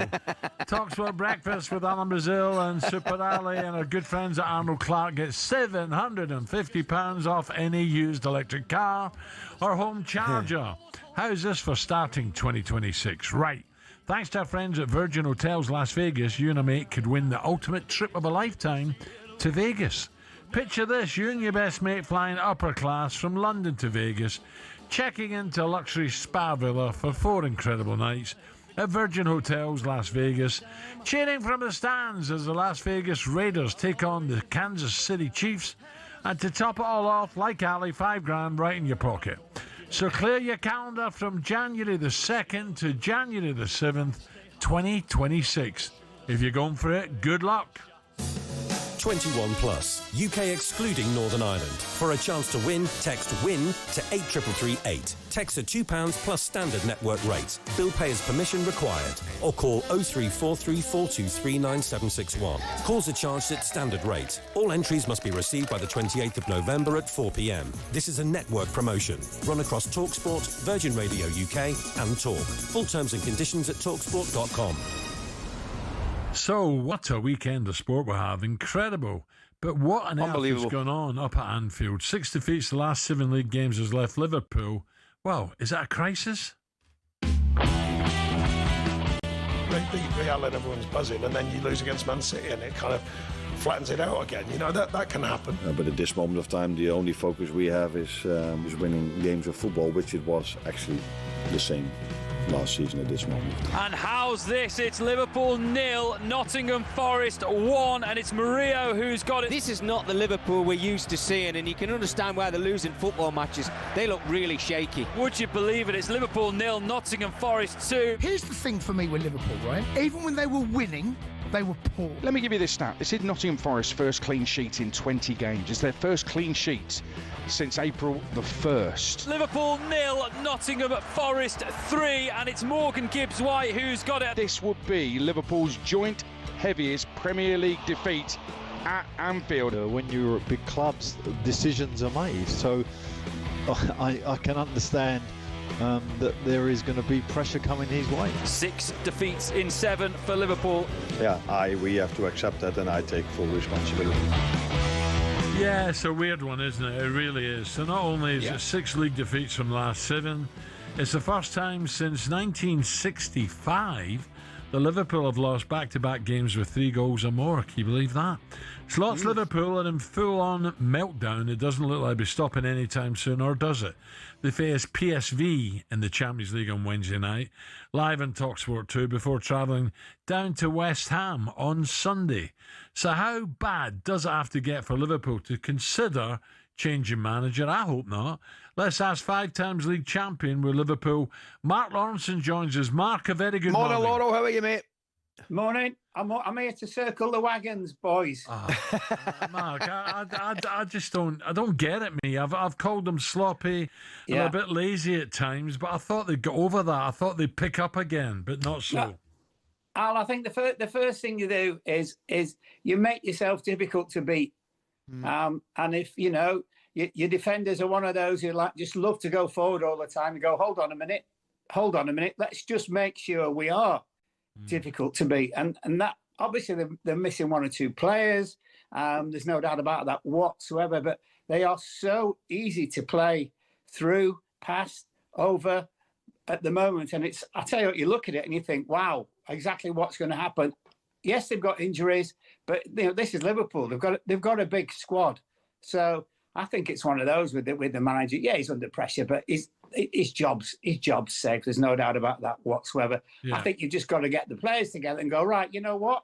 We start at 0-0. We make sure that the 0 at the end of the game is against us. And then obviously you can go and you can set the team out whichever way you want. But until you start making yourself difficult to beat, the way we are at the moment, we just concede for fun. Laurel, how difficult is it to put your finger on that? Because I look at the goalkeeper's different class. He's back. Yeah. Now, you've got Szoboszlai playing right back, which I think weakens your team right away. I really do. Yeah, but the thing about that is there's no one else. Bradley's injured, isn't he? Frimpong's injured. Yeah. So they've had to stick him there. So yeah, that's a problem. But I just think, you go out onto the pitch and it's like, we shall not be beaten today. That's the thing with it. And it doesn't matter if your next game, if it's a scrappy 1-0 win, crikey, you'd take it, wouldn't you? Yeah. I look at, Arsenal battered Spurs, but I don't put Spurs up there in the top 3-4. Chelsea take on Arsenal now. Are Arsenal that far ahead, Lauro? Or because City were disappointing against Newcastle? They're not that far ahead, but they're ahead. I don't think there's any doubt about it whatsoever. But listen, they're the perfect ones, aren't they? They're very, very, very difficult to beat, Arsenal. And they've got enough talent through the front players to win you the games. And that's exactly what I'm trying to say about Liverpool is let your front players go and win you the game, as long as at the back you're sorted. You're not making mistakes. Everybody's together. But at the moment, it's just, you just look at them and we are so easy to play against. Therefore, we're so easy at the moment to score against. Yeah. Where are you? I was going to say, Ali, sorry. Where are you, Mark, with Isak? He's looking the shadow of a player. Is that to do with pre-season where he wasn't? He's not. Al, he's not fit. He's not fit. Ekitike should be back in the team. Is it Wednesday? Because, by the way, how does he feel? Because he's definitely been the best of the 2 strikers that they've got up there. So, but the problem is, how do you get players fit anymore that can't kind of play in reserve games or anything? It's a real difficult one, isn't it? Because you can't kind of go, oh yeah, we'll just go and play a game. It doesn't happen. So all you do is train. And I'm sorry, but if you're only training, once you get to this level as well, it's not the same. You're about 25% less than obviously the players who are actually playing in front of you. It's a strange one, Laura, because I'm looking at it. I mean, out of all the new signings, you're right. I think Ekitike is the one that you probably the only one you give thumbs up to. Isak, clearly lack of fitness here. Wirtz is injured just now, but I don't. And the two fullbacks, I think Kerkez and I know Frimpong's injured. But I look at the centre back positions. Kanate does. You're talking about keeping clean sheets, mate. He just doesn't look comfortable. No. The contract situation there as well. Well, I think that's a big one, and it's a big thing hanging over him, which is the contract thing. So, all right, so say he could well have been tapped up. We know that happens all the time, and people and teams obviously know that his contract runs out at the end of May, June next year. So, he's playing like he doesn't want to get injured. He's a beast. You'd hate you guys would hate to play against him. Crikey, it's like on his day. It's so difficult, but at the moment, he's hesitant. He's not making any tackles, and in fairness to the captain alongside him, he's looking at him and thinking, "What the hell's going on here?" Yeah. And then if the fullbacks want to cross the line more than they want to defend, what are you going to do? And I think it's quite simple, to be honest with you. It's like if you're a fullback, play like a fullback. Make it difficult for people that you play against. And then if all's going well, then you can go out and attack. That's a bonus, then you can go and play in the other team's half. Just make it difficult. Yeah. So the word is, Mark, just leave it alone. He will sort it out. He won it last year. He doesn't become a bad manager or clueless overnight. Just give him a chance. Give him time. Because Liverpool, look, if they put a run together, they can still... not win it, but they can still be up there, can't they? You look at United tonight. United, they win tonight, beat Everton. They're only a few points off. It's incredible. I think they're definitely top four, Liverpool. I don't think there's a problem about it. I think everybody as well, maybe not publicly, are just thinking that it will come. I think the other thing as well, as you said about Konate, is that they sold Kwanzaa, didn't they? How much would they want him to be still there? I think that was one mistake they probably made insofar as at the start of the season is letting him go. Because Joe Gomez, you can't get him fit. Really good player, can't get him fit. So that's a problem for them in terms of the centre backs, and that's a problem actually that they really need to sort out. Yeah, Laura, I can't let you go, mate. I need a quick one on you. We're all moaning about international breaks and all that stuff, but what an international break we had there. Ireland and Scotland, two unbelievable finish to games of football, weren't they, mate? When I watched the Scotland game, and towards the end, I'm thinking I'm going to go to bed because they're not going to do it. That was unbelievable. That's one of the best kind of 20 minutes, shall we say, late in the game that I've ever seen. It was absolutely brilliant, and fair play to them as well. And the thing with Ireland, obviously, they've still got to go on and win other games, but. It's looking good for all the teams. Could you imagine if we had all our teams in the World Cup? It'd be unbelievable. It'd be fantastic. Be great news. Laura, thank you for your time. Good to see you, pal. mate. Thank you. No problem. Right, there you go, Mark Lawrenson coming up now. If Manchester United can beat Everton live and exclusive on talkSPORT tonight, listen to this. Turn the volume up. They go 2 points off second. 2 points off second. So how far can they go this season? That's coming next.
We got John again, and Rob Boyd on the wing, no Scotland, no party, Steve Clark's Tartan Army, and even if we don't win, we will win, we'll boogie on in Berlin, no Scotland, no party.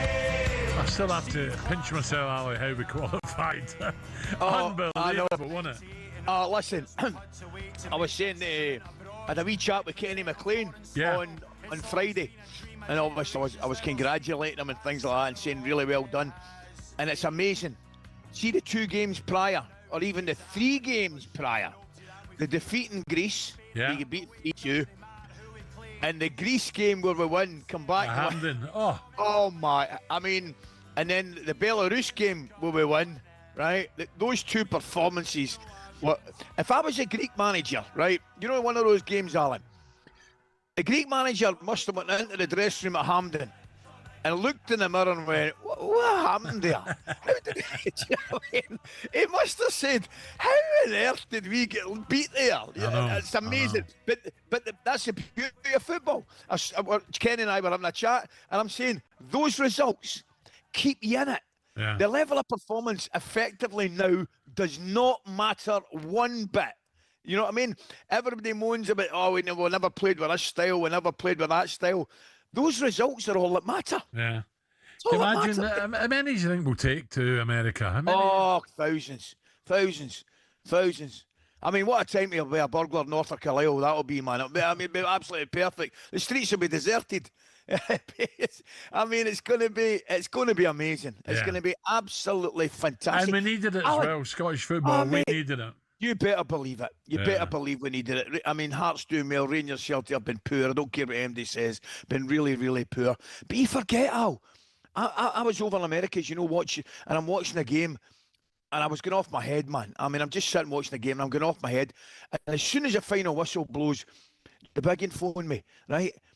And he's obviously delighted. And you forget, he's never seen Scotland play at a World Cup. Yeah. And by the way, he's 27. Do you know what I mean? Yeah. It's not as if he's 14 or 15. He's obviously excited. So, by the way, I mean, I'm delighted we've qualified, but I think it's going to cost me a few quid. They're all wanting to go. Everybody's wanting to go. The whole family. I wouldn't worry about it. That's why you get 10 jobs. Right. There's still one more game to go in the Premier League this weekend, and it's a cracker right here on talkSPORT.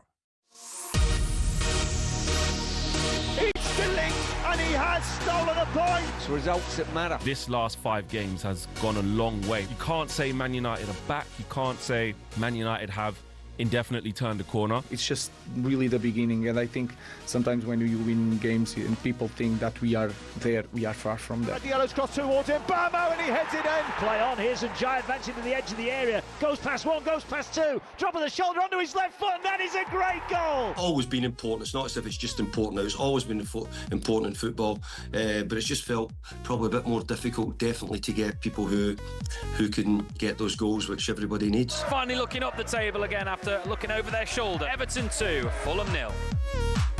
So here's one for you. So Leeds with Frank and Liverpool with Slaw. Oh, get rid. Time for a change. Well, what about Manchester United? So a big win for United could see them rise as high as 4th and just 2 points behind second place Chelsea. 2 behind Chelsea, who play Arsenal, of course, at the weekend. It's 5 games unbeaten for Amorim's side, but United boss told talkSPORT they're not completely out of the woods just yet. I have always that feeling. I think it's also my job, especially in our club, to always have that feeling. That gives me the sense of urgency in every training that I have. Then again, playing every game in Premier League, you can sense that everything can change so fast because all the teams can win any game. And if you see the bottom, they have a lot of points. So everything can change in one moment. So I don't like to say the storm is over, but we are prepared. We are more prepared for any storm in this moment. So let's take this sense of urgency to every game. Yeah, it's unbelievable, isn't it? Today marks a year to the day since Amorim's first game in charge against Ipswich Town in Ali. Tomorrow, 20 years to the day that we buried George Best. Can you believe that? No, it's 20 years ago, yeah. George died. Incredible. Is that right? It's frightening. Alan, that's unbelievable, yeah, that. I know. Scary. I would have...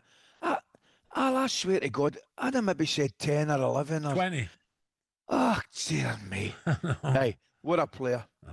What a great guy as well, by the way. Yeah. I got to know him and... what a player. You know, when you got him on his own and you're just sitting there having a chat about this and that, fascinating. Yeah, I've got a great photograph. Me and my wee mate Cookie, my wee roommate at Sunderland, we were 2 young boys, and we played in Big Jim Platt's testimonial at Ayrton Park at Middlesbrough. And George played in it.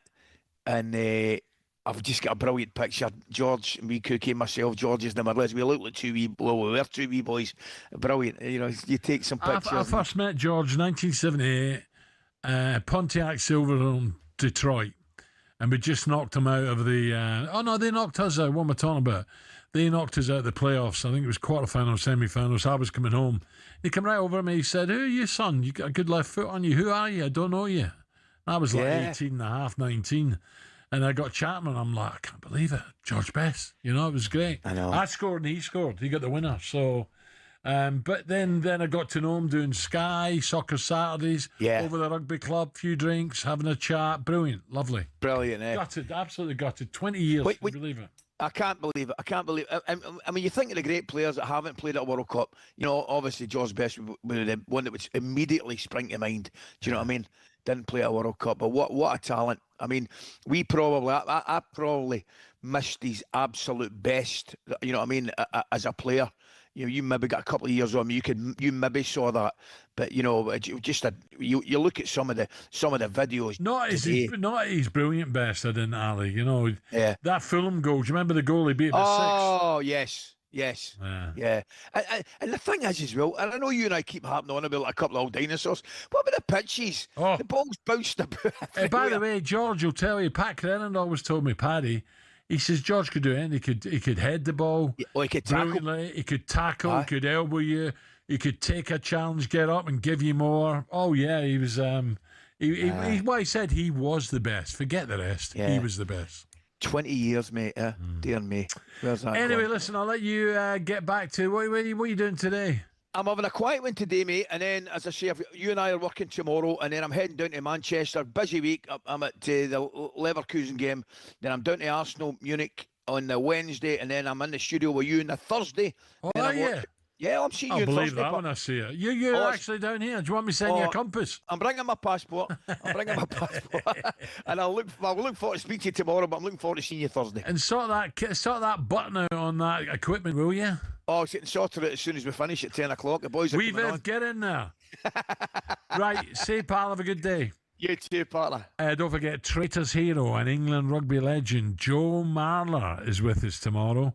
And we'll be paying tribute to the late, great George Best more. And also review that game on Old Trafford tonight, live on talkSPORT. Big game for Davy Moyes, going back to his old club as well. It should be a cracker, but Manchester United win that. They're not far away. Coming up, Jim White, Simon Jordan and Martin Keown.